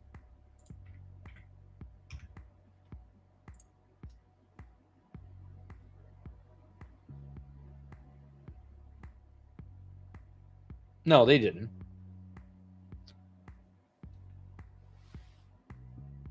Toe reveal when? Oof. That's why I picked Bethune-Cookman. Their coach is making an impact on the game. Okay. Do you think GT had a tip on the pitching in the 7th today? I have no idea. I do know they have, Scott Strickland, who was Georgia's head coach, Kent State's head coach, took Kent State to the College World Series. Really, really veteran, just excellent coach. I know he's good at picking up stuff on like that, so it's possible. But I also think with this offense, they're going to do that. They're going to do that to teams without it. So it's hard to say. Walk it off, brother, just to flesh it. Oh, I'm walking it off, but it doesn't mean it don't hurt. What year did you play at? I played at Georgia Tech, Big H. So I played at Georgia Tech from 2011 to 2013. So in 2012, we played FSU on the road. So I only got to play there once. I wish we played more. We were going down there. To my first year coaching was the COVID season, and like the weekend, the season got canceled. We were me and Dusty both were coaching after our pro careers, and we were getting on the bus to head down to Florida State, and they were like, "Hold up!" And then 30 minutes later, a weekend's canceled, and then about 30 minutes later, hey, the whole season's canceled. It was like that fast. It went from, dude, we're going down to FSU, like big ACC series, like pumped, can't wait to like get into the series and compete. And then the season was canceled. It was like the biggest letdown ever. I was so depressed. I was just like, what am I going to do all summer? Miami's number 24, I think, right now. Yeah, and they won't drop. They won't drop if they win tomorrow. So if they lose tomorrow, they'll drop. No, we beat Bethune-Cookman. It was like a 6-hour game because of the Bethune coaching. Why can't Elander score runs? I'm honestly, I will say this, Wiley Ballard Enjoyer, Tennessee's offense is not the offense that we're used to seeing. They're not as talented this year. And when you have really good teams for years, you're going to lose a lot of big players. They lost a ton of guys last year. They've lost a ton of guys over the last couple years. So they're just not as elite offensively as they have been in the past. But I'm still a little bit confused at why they're just really not scoring runs. And talking to Zeke last week or 2 weeks ago when they beat Tennessee, what he told me was, that just up and down the lineup, they take a lot of big hacks. There's not a lot of adjustments being made. And so in his mind, he thought they were really pitchable because they just did not seem to be making adjustments, and they were taking a lot of big swings. Did you win the series? We won Friday and lost Saturday and Sunday. Yeah, so we went down there. We were like the best offense in the country, smoked them on Friday. And then I think it was a really close game on Saturday. I think it was 2 close games Saturday, Sunday, but they ended up beating us. But they were really good. Or actually, it might have been my junior year. It was my junior year. It was 2013. Every time he saw his pitcher starting to struggle, he would go out there to calm. Yep. And that's professional. High rule. Tennessee has been disappointing. Yeah. I think people think, when you think Tennessee, you think top 5 team in the country. And so I think a lot of people kind of overrate it. Not to say Tennessee is really good, but I think people just assume they're like top 5 team every year. And so I think the expectations were like, oh, they're just going to go undefeated in pre-conference play. And, there's some things they got to improve on so far. I mean, they're not scoring a ton of runs, and we're used to Tennessee being one of the best offenses in the country every year. And again, they could figure it out like that, and all of a sudden we're like, what were we talking about? But it is concerning right now if you're a Tennessee fan. Big H, bet there was a lot of booing. Oh, I mean, dude, it was a loud crowd. It was just loud crowd, and that stuff pumps me up. Like I'm at my best when pressure's on, big crowds, loud. Like I live for that. Like that's why I wanted to play in the ACC, because I wanted to play. When I committed to Georgia Tech in the summer of 2009, they were the number 1 team in the country. So I mean, I was like, we're gonna, in Clemson. That was in Clemson's heyday. Miami was really good. Like the ACC was the cream of the crop back then. And so, I mean, I was like, I'm playing in the ACC to play in front of big crowds, and, play at Clemson, play at Florida State. So I loved it. Wiley Ballard enjoyer agreed. Expected some UT drop off and jarring to see their offense sputter against small programs. Yeah, it is. It's just like, I think that's why people are kind of freaking out. Like if you follow Tennessee's fan base, like there's a lot of people that are freaking out. And again, it's just like it's very, very hard. The question is, okay, if you don't have an elite offense, can they pitch enough? And it looks like their pitching's been solid. They have arm talent, that's for sure. I said at the beginning of the season, I said the biggest concern for me, if you're a Tennessee fan, is the leaving of Frank Anderson, because Frank Anderson was one of the best pitching coaches in the country for a long time. And what he did with Tennessee's pitching staff was just unbelievable. Not only were they getting great arms, but they didn't walk guys. They struck out a ton of guys, arm talent off the charts. And when I say arm talent, I'm just mean like pure stuff. You could have a ton of arm talent and not be a good pitcher. They had arm talent and really good pitchers. And so my concern was like, is Frank Anderson's replacement, who was basically the assistant pitching coach, going to be able to do the same thing? And Tennessee's pitching staff, and I think there's been concerns on both sides. Like pitching staff's kind of like, they're not performing as well as we thought. Offense not performing as well as we thought. But they're still finding a way to get it done wins wise. They're 12-3, which is, that's a solid start to the year. So the question is, they're in a lot of tight games. And so they have experience going into SEC play in tight games, but are they going to be able to score enough runs when you're facing Florida's arms, or Texas or Mississippi State? We can go up and down the list. You're not getting a weekend off in the SEC, and you're going to face a step of like a very big step above as far as pitchers. So the question is, can they score enough runs in the SEC? I will still remember my youth pastor ending a sermon early on a beach trip so we can watch them win the Natty 2 years ago. Yeah. That's the only time it's allowed, I guess, right? The only time it's allowed. But yeah, I mean, Tennessee's, I think it's just, again, that fan base was so used to Tennessee. Like no one cared about Tennessee baseball. They were terrible in the 2010s. They were terrible. And Tony Vitello got there, and all of a sudden they're the best team in the country, best program in the country. So when you have that kind of juxtaposition, terrible team, now the best team in the country, now their expectation is we're just going to be the best team in the country every year. And the reality is, like, you can still have Omaha chances and not be considered a top 5 team. I did it earlier in the chat. I don't know if someone, let me see if I can scroll up and find it. Wiley Ballard Enjoyer. It's way back here, though.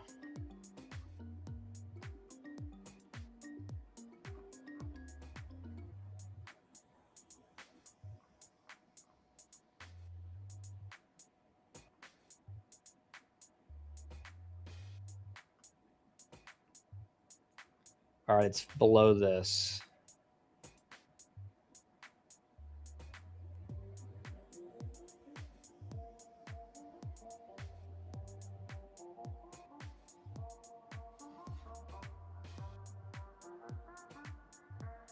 All right, let me see. I'm almost there. Okay. Apologies for your tardiness. Yeah, you should apologize. So I picked Texas, UCLA, Georgia Tech, Mississippi State, Wake Forest, because I think they may have the best arm talent in the ACC, like crazy arm talent. We'll see. Kind of a, that's kind of an outlier prediction. My mid-major pick is UTSA. UNC, because they're, again, pitch talent, Wake and UNC may be the best pitching staffs in the ACC. And UNC, even though they got beat by Virginia tonight or this weekend, I think over the long term is going to be very good.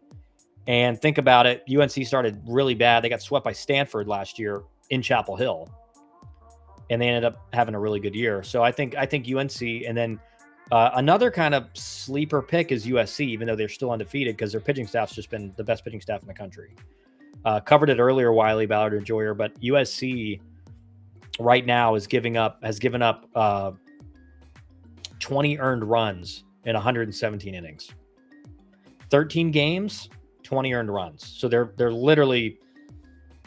giving up 1.7 runs per game, or earned runs per game. They've given up 25 runs, 20 earned. So they're not only are they pitching, but they're playing good defense. And they're hitting enough. The offense is not elite. The offense is solid. I think they're scoring about 7.5 runs per game, 8 runs per game, which is solid. And if their pitching can stay very, very good, not walking guys, striking out a lot of guys, giving up no runs, they're gonna do work in the Big Ten. So then it's a question of how good do they have to play in the Big Ten to get a host? We could see. UCLA, I think for sure going to be a host of Big Ten. USC is looking like they're going to be up there. USC probably makes it in the top 25 after this weekend. If they sweep, but even if they don't, they should be. So I think USC is a sleeper pick. Citadel giving Kentucky some trouble. Auburn game is 3-1 deep in. I might pull up the Auburn game.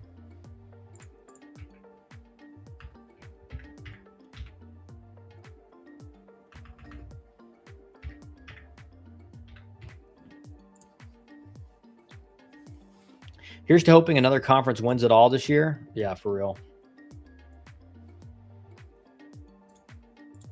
Texas looks good, though, man. Texas looks really good.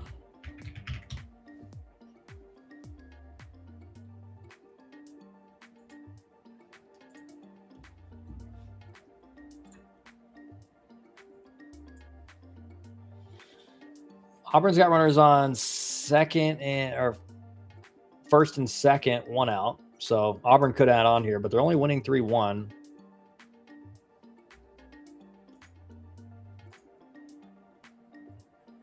Outside of the SEC and ACC, keep an eye on the Big 12. It's up for grabs. Yeah. And that's the thing in the Big 12. It's like, are they going to beat up on each other so much that they're all 2 seeds? Who beat FSU in 2011? How did we not win it all with Buster? Buster Posey wasn't there in 2011. Buster Posey, I believe, was drafted in 2007 or 2008. But the 2011 team was really good. You know, James Ramsey was on that team, who's now the head coach of Georgia Tech. Devin Travis, who ended up playing in the big leagues. His brother obviously played quarterback at FSU. Trying to think of the other guys in that team that were really good. Sean Gilmartin was on that team, first round pick, played in the big leagues. Their FSU's team in 2011 was really good. We actually didn't play, or actually I think we did play FSU my freshman year. We didn't play in my sophomore year, but we played in my freshman year on the at home. And that was, I think, maybe one of our only series losses. We went 22-8 in the ACC that year, my freshman year. We were unbelievable. And then we choked in the regional. So hoping this year for Georgia Tech, they can break the curse of not making it to out of a regional since 2006.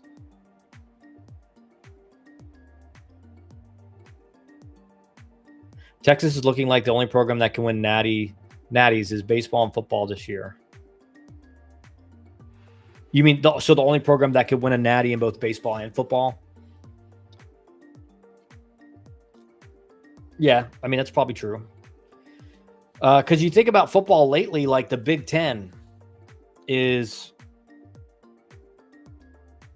kind of the new king of college football, certainly as far as championships go. But even like I think they're not as deep as the SEC, but the top end teams seem to be the best. SEC didn't do well in postseason this year. So you're probably right about that.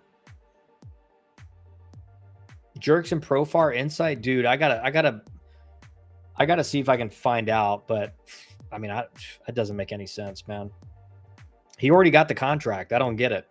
You know what I mean? Like, at some point, part of me thinks it might have been accidental because you can't be that dumb. When he, he had the big year and signs the big deal, or, for a guy his age signs a big deal, like, at least from a, not a moral perspective, but from a, what would be the proper term, from a pragmatic perspective, you're like, okay, you risked it to get the biscuit and you got the biscuit, but you're going to pay a little bit of time. But this year, it makes zero sense. You got the contract. You're not going to get another contract, certainly that size with how old you are. So I don't know, dude. Was about to ask what percentage chance one positive actually was unwitting. Yeah, I mean, dude, like that's what no one will tell you is there's a lot of guys out there with really good cases for getting a positive test and they didn't take anything bad. Like the detection, the level they go to detect, like they'll detect a substance in you where if you're at that level or even a lot above it, it would have no impact on your performance. But if you test for it, you're getting popped. So it's a question of like, okay, well, is there something that could cause this that whereas you weren't taking an illegal substance? So I don't know, man. It doesn't make any sense. Canes, wait till we get Frankie and Nick Robert back. True. When is Nick Robert going to be back, Canes? Wiley Ballard, Canes, worry about Boston College, big guy. I'm not sold on Arch Manning yet. He seems good, but not great. I agree. I think he was disappointing this year. He didn't look as poised as you thought he would look, being from his family, which is, it's not fair because, again, the expectations on him are he's going to be like Archie Manning or like Peyton Manning or Eli Manning. So, that's tough expectations for a kid, but he was not as good as I think people thought he was going to be. Certainly this year. Auburn's now up 6-1, by the way, in the bottom of the 7th. He's going to be good this year, Big H. but will he be great? It's a good question. He went through his learning year last year. True. I mean, very well. I mean, you got to remember that was basically Arch Manning's first time as a full-time starter, even though he did get some starts with what's his name? The previous quarterback was always injured. But still, it's different being the backup with not a lot of expectations, even if your name is Arch Manning. But when you're the guy, Arch Manning threw for over 3,000 yards last year. Yeah, but you know what? High rule, it's like that's one of those numbers when you say it doesn't mean, you know, in big games he did not look good. In big games he did not look good, and that's not, again, like we're talking about. All right, if he's going to be an elite quarterback, it didn't look like that. Our receiver room is great this year, Big H. Keynes is agreeing with High Rule. No, I mean, I think certainly he's got all like the potential, you know, but potential is one thing and actual performance on the field. I just didn't think like there was a lot of worst job right now, Mizzou baseball coach or next Ayatollah. Probably next Ayatollah, I think. I don't think there's many guys signing up to be the next leader in Iran right now. I wouldn't blame them. The U.S. military's basically proven that you ain't safe. You ain't safe. Just ask Maduro. But Mizzou certainly is a bad one. I mean, listen, I was surprised with the decision to not move on last year. And so, you know, I think that's, it seemed like you were just delaying, Missouri was just delaying the inevitable. And so, you know, again, will they make a change after this season? Who knows?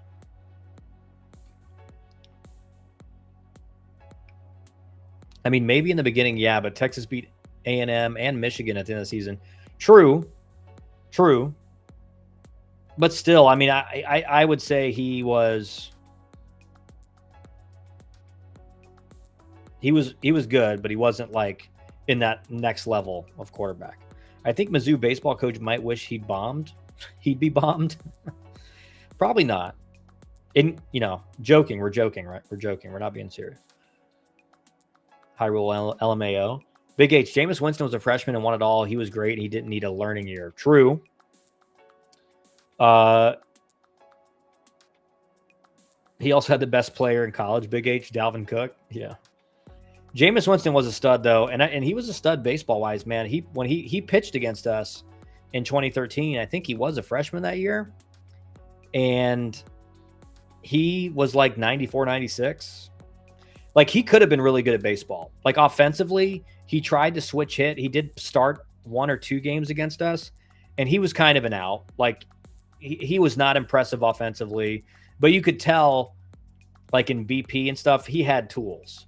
But, you know, for a guy, when you miss all fall playing football, offensively, it's tough to, like, get ready for a spring season with, like, 3 weeks of inter squads before the season starts.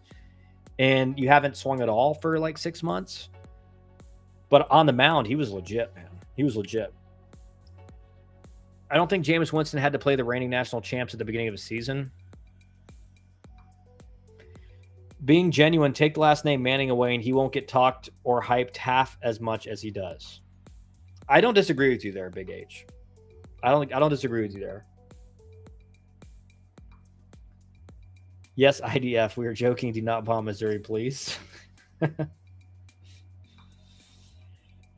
Jameis played quality competition, and y'all didn't even make the 12-team playoffs. That's the difference, in my opinion. Not hating, just stating. Not wrong. Not wrong. Yeah, Big H and High Rule, I think, and a few other guys always end up taking us into some football conversations. Winthrop does have first runner on in the top of the 8th. But I think Auburn's they're gonna be fine.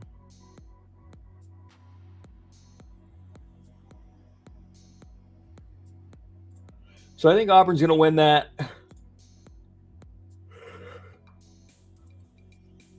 UTSA is beating, and this is what I'm saying about UTSA. They're not just 12-1 with like some ranked wins under their belt. They're beating UTSA in the 7th, 13-0. Like UTSA is legit, man. They are legit. Big H always starts it. Yeah. Big H always starts it because he's not quite happy with where Florida State is right now. Baseball wise, even though they're doing fine. Actually, let's watch this. Actually, Kentucky's only winning 6-5 against the Citadel.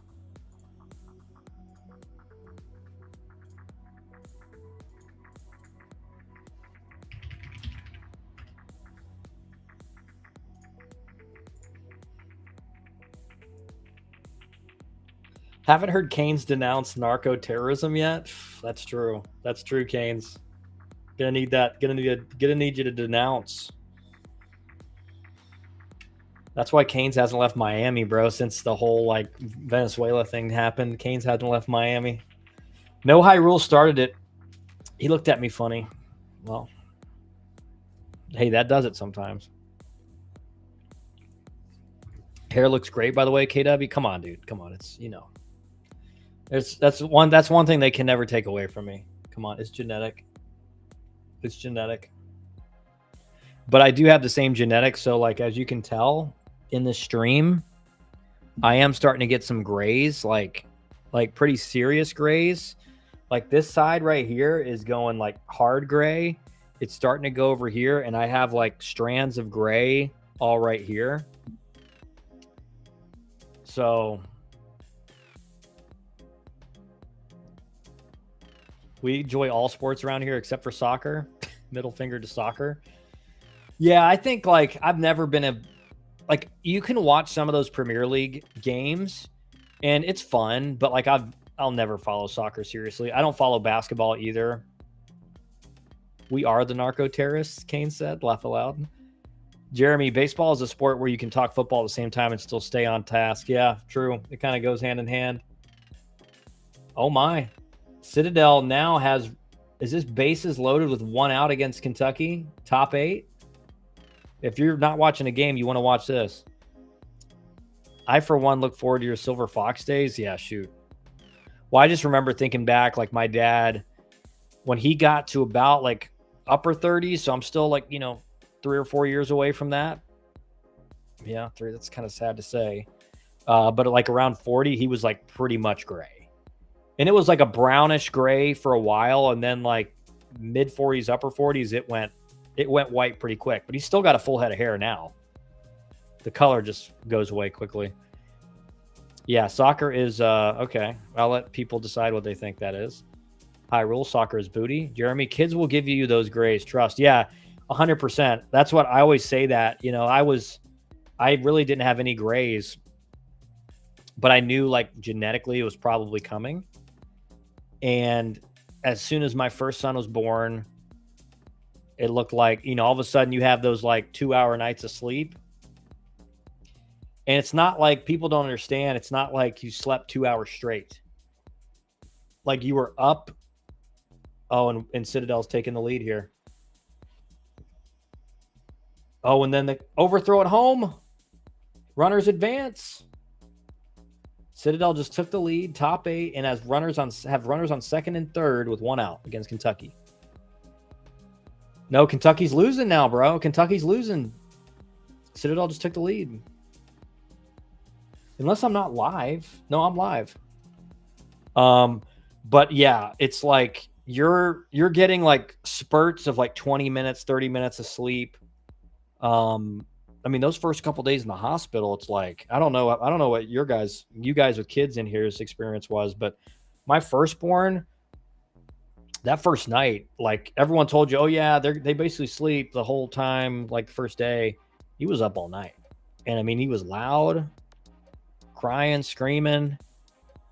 That cluster feeding first week or two, you're like, it's tough for you, but you feel really bad for your wife. You're like, golly. But yeah, the grays seem to start accumulating fairly quickly once the kids came.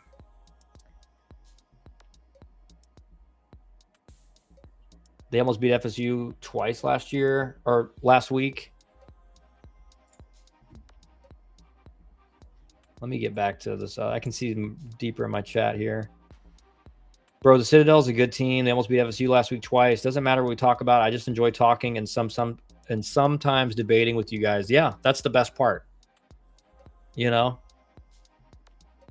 Okay, I'll send the link. This is the Discord link, guys. So join it.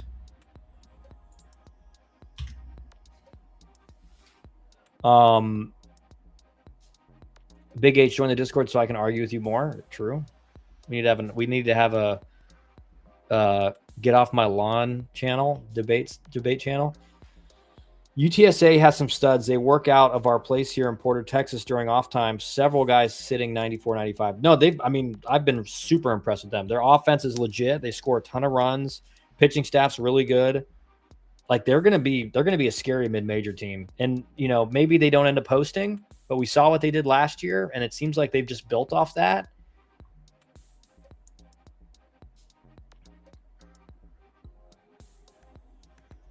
I don't have Discord, never cared to get one. Big H, you better get one now, man. You better get one now.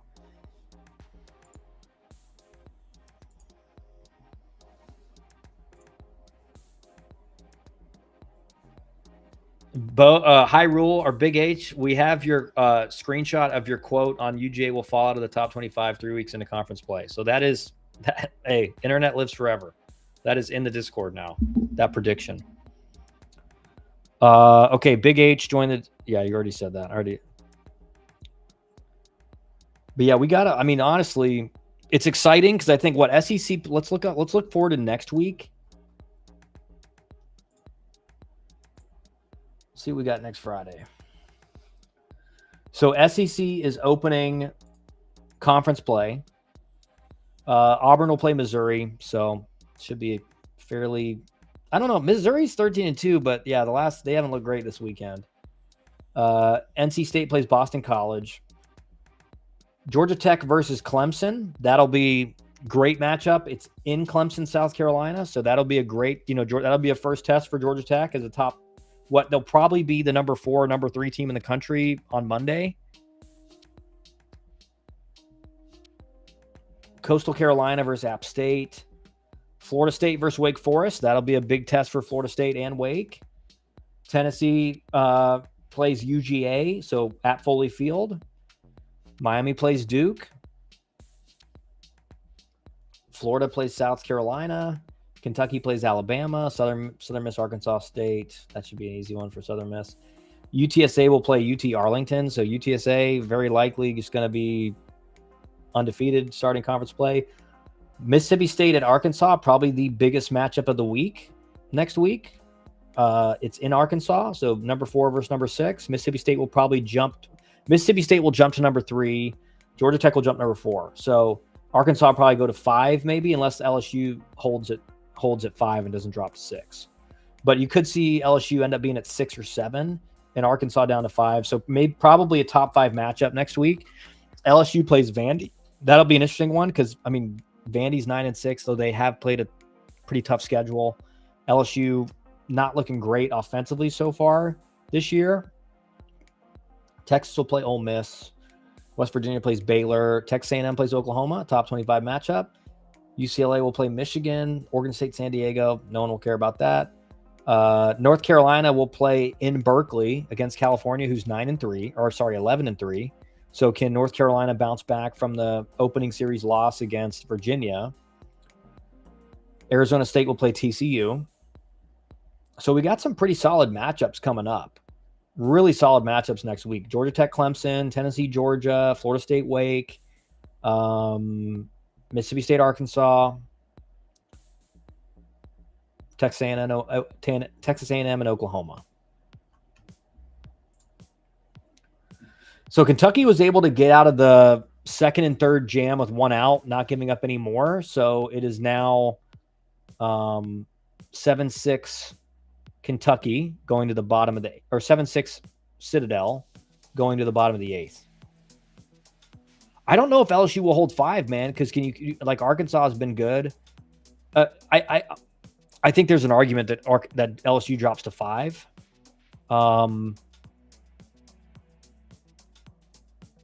With just, again, you have 2 losses in the midweek, 1 loss, potentially more than 1 loss on the weekend. depending on what happens tomorrow. But you go 2-3 with 3 of those losses being against teams that you should win. You're going to drop more than you typically would, even if you win the weekend series. So I think you could see LSU at like 6 or 7, in my opinion, and Arkansas moves into 5.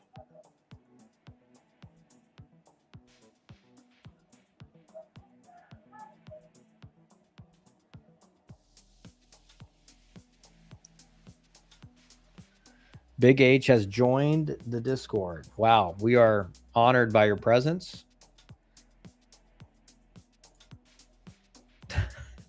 Now I know why your name's Big H.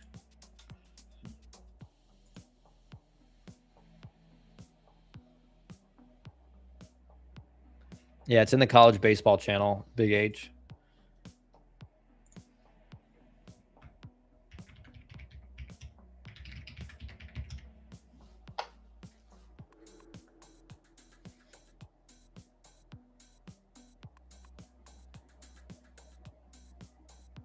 Can Kentucky come back?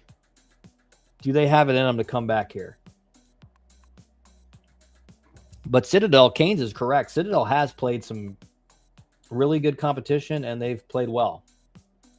Kentucky does get the leadoff hitter on with a single.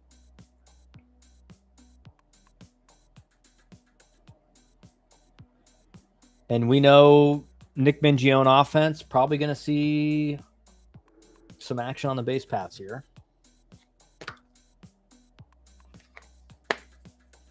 Hey, and send this Discord to your friends, guys. Invite your college baseball fan friends. Put them in here.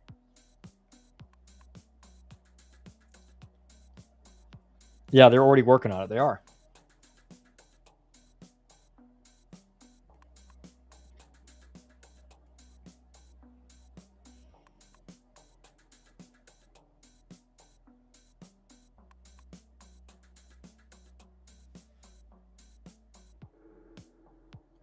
I've been praying Citadel beats Kentucky to show me that we aren't just buns.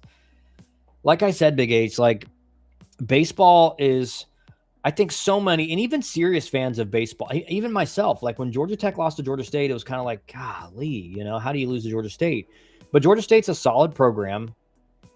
Kyle thinks we have friends. Yeah, I did make an assumption there.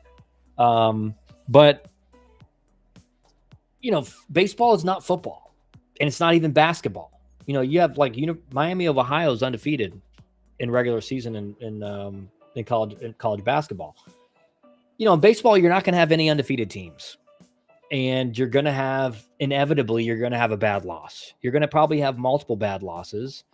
And by bad loss, I just mean, you know, you lose to a team that is in, let's just say, significantly inferior to you as far as talent on the field.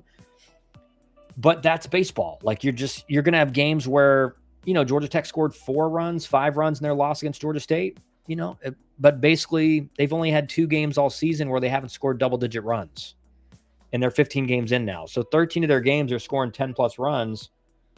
3 of those games, I believe, are 20. They've also run ruled teams 6 times, I think, so far.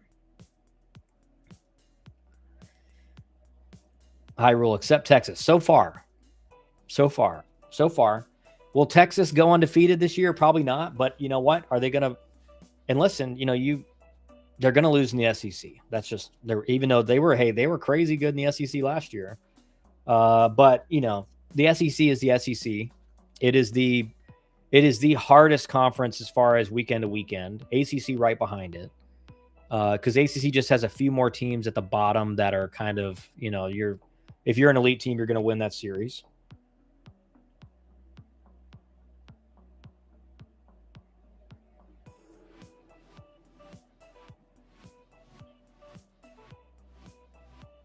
Four-year-old is moving around a ton. He needs to go back. He needs to just don't wake up. But Texas is certainly, maybe they don't lose a midweek this year, which that would be unbelievable, because that sets you up for, you know, those midweek games are important because you take care of business in the midweek. That record at the end of the year looks more like a national seed if you take care of business in conference. You know, if you do a good job in conference and you win your midweek games, you're going to be a national seed if you're in the ACC or the SEC. What's the timeline on the new video content? The algorithm brought us together through your content. It soon. I can't give you it probably in the next couple weeks.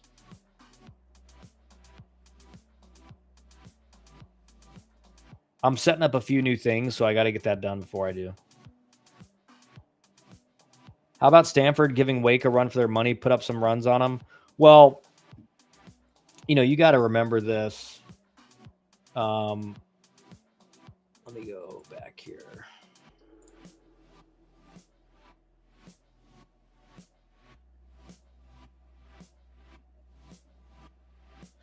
I mean, they're playing in Winston-Salem, right? Winston-Salem may be the best park to hit in the ACC. Wind's always blowing out. Short park, small park. So it's a tough park to pitch in, and Wake does have really good arms. But in that kind of a ballpark, you're gonna, and it's on turf, so ground balls are gonna skip through the infield faster. So you're gonna give up more base hits there than you will like on a dirt field. You're on a grass field. You're gonna give up more home runs there because it's a short porch and the wind typically howls out. Like, I'm not talking 5 miles an hour. I'm talking like 20 miles an hour, 30 miles an hour out sometimes. It's like a wind tunnel. So it's a tough park to pitch in. But Stanford, again, they did put up some runs, but I don't expect Stanford to be that great this year. And it's weird. Stanford for the longest time was like a College World Series team all the time. Top 5, top 10 team in the country every year. And it just seems like in the last 3 years, they've just been, or certainly these last couple years, they're just not nearly as consistent of a high caliber team, which is weird. I don't understand why. Kentucky's got one out now, runners on first and second. Hi, Rule. I'm just hoping our first loss is to a ranked team. Yeah, you can at least feel better about yourself. But even when you lose to a ranked team, you're going to be like, man, like Miami was undefeated, and then they lose 2 games in a row to Florida, and their entire fan base, not Canes, but their entire fan base was like, we need to fire a head coach. And it's just like, man, like, you remember where you were last year? You remember where Miami was in the dumps. That team last year looked like a team that would be well below 500 in conference play, and they ended up making a super regional.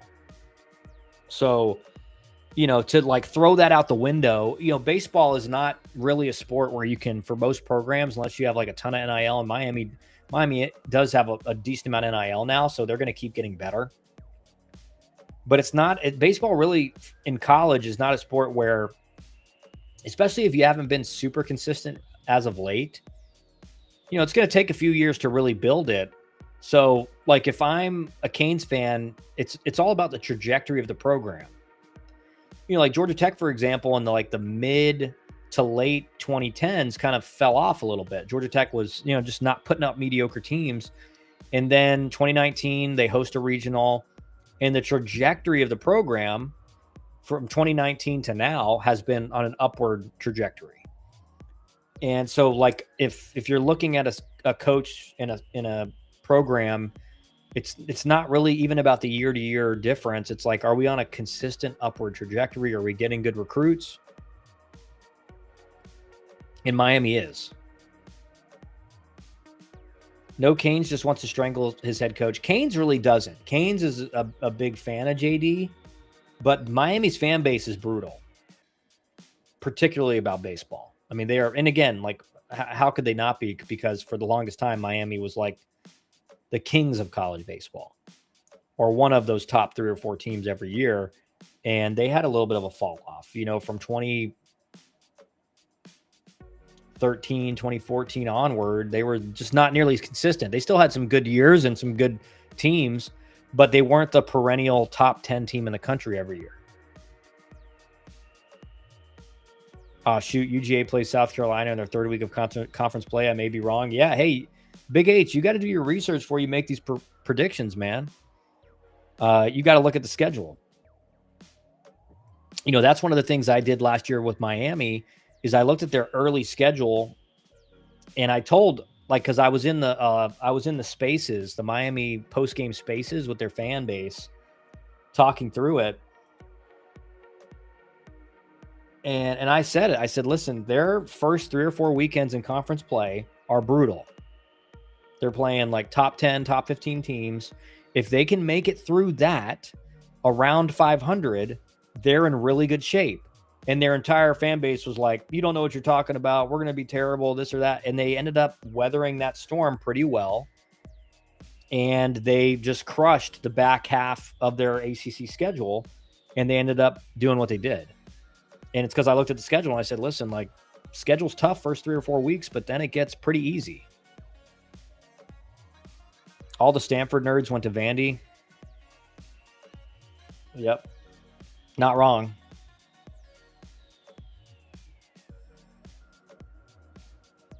And Kentucky gets a little infield single to load up the bases with 1 out.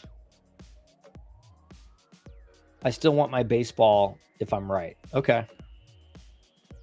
We'll see. We'll see. I think Georgia's, I mean, listen, do they have like kind of a decent amount of losses here early? Yes, but they have a really good offense and their pitching staff's been pretty good so far. So I think Georgia, I'm not with you on that prediction. Could they eventually at the end of the season fall to the top 25? Sure. I think they end up being kind of one of those 6 to 9 in the SEC teams, which means if you're one of those teams, you got a chance of hosting a regional, right? Especially if you're 6 or 7. JD could win a natty, and the fans would still want him fired. True. Yeah, I mean, exactly. Like, the fans are just like game to game. The fans are very much game to game in Miami's fan base. It's like when they're winning and they're doing great, they like love JD and they're on cloud 9. And as soon as a little bit of adversity hits, it's like, get JD out of here now. I'm only with JD because I know Jonathan, and JD is willing to speak with me. But if we had another coach, do I think we can become number 1 overnight? I truly do. No. Because listen, the thing that JD brings, because he's Latin and he's been in Miami's program, like, you guys are going to win on all the Latin players down there because they're going to want to come play for JD. Like, it's just a culture thing. If you hire somebody that doesn't have that, can you still recruit? Yes. But are you going to lose more of those guys? Are you going to lose against those guys up in recruiting battles? I think you'll lose more of them. I truly think we can become a dynasty if we invest instead of giving the money to women's basketball. Well, I think that's every baseball coach in the country saying that, Canes. It's not women's basketball. It's just, some of the other sports that you're like, can we just get, especially with how big, if an AD is wise, college baseball is just growing and growing and growing every year. And so if you can't see that as an AD and think, we need to start investing, we have a good program, we have a good team, we need to really start investing, 10 years down the line from now, baseball is look at Georgia Tech, for example. Georgia Tech has had, I think, 3 sellout crowds this season already, and they just got into ACC play. Attendance at Georgia Tech baseball games is the highest it's ever been. It's unbelievable. So baseball is, baseball is going to be there's going to be a lot more schools that are profitable from baseball in the next 5 to 10 years. 3 natties in 4 years, that costs big bucks. True. To do what LSU has a chance to do this year costs big bucks, not little bucks. Yes. One thing we have over everyone is location. I would rather ball in Miami than Austin, and I think you would too. I don't think a lot of players make a decision. I mean, certainly some do, but most players aren't making a decision based on if you're smart in the recruiting process, you're making a decision based on, all right, where do I have a chance to play? And Kentucky takes the lead on a bases loaded double, scores 2. Now they're up 8-7. But certainly Miami's sick, location-wise. But Austin's pretty sick too. Just to fill you in. Atlanta's sick. You don't have the beach of Miami, but in baseball season, I'm not going to the beach. I'm not going to sweat on a day off at the beach and like lose out on hydration and everything. Of course, there'll be profitable announcers say stuff like, and that ball is sponsored by Snickers candy bars after every ball. Yeah. Yeah. I mean, baseball is just going to be, it's going to be way bigger here in the next 4 or 5 years. And it already is getting way bigger. And Kentucky just hit a 3-run bomb. So now they have really broken this game open 11-7.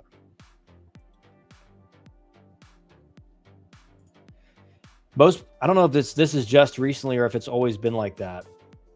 No, it's just recently because, when I was playing, like, this is funny. Like, most people don't even realize this. Like 2011, 2013, it's not that far or not that long ago. We had like my freshman year, we had not that many TV games, and it kept getting, you got more and more, but now you can watch every single game on TV. And that wasn't the case when I was playing. So now and more people are watching college baseball, especially like the primetime games and like the ACC and the SEC. A lot more people are watching those. So it's definitely more of a recent phenomenon. Most players are making a decision on how far it is to drive from home and if they're going to develop, I would assume. Yeah. There's a lot of players that want to stay close. That was never a concern of mine. Like my decision was between Auburn and Georgia Tech, and Auburn's like an hour and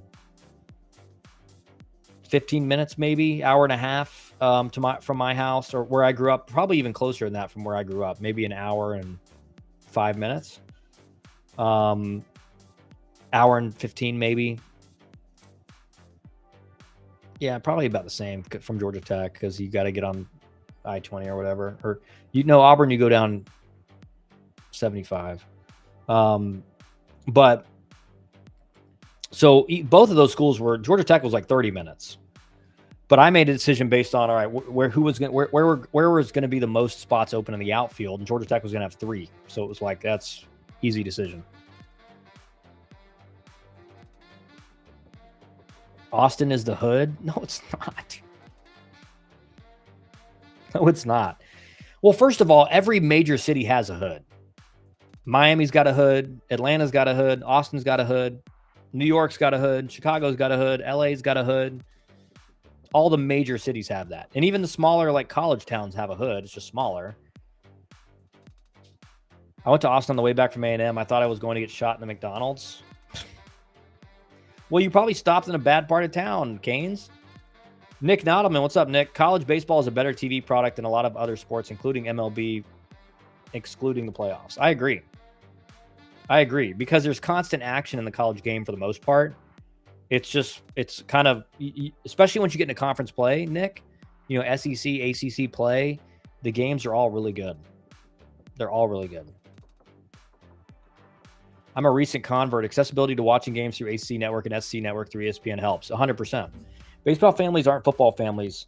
Hi, they care more about development and playing time.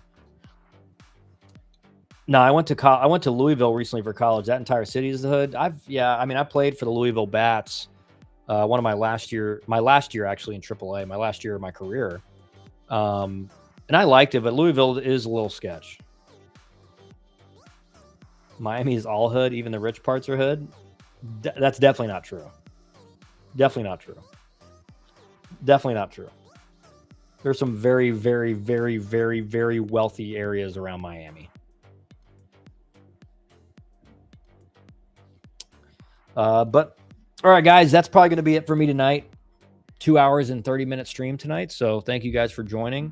Probably do another one tomorrow night, but I'll keep you guys posted. I'll make a post on X about it. Brother, there's a reason they're making GTA 6 in Miami. They'd know what goes on down there. My town has less than 12 crimes a year, and 11 out of 12 are car break-ins. Yeah, Canes is rich, all right? Just so you guys don't know. Canes is loaded. He's got that Colombian money. Not saying where it comes from, but he's got that Colombian money. Winston-Salem hood. Don't leave Wake Forest campus. Not wrong.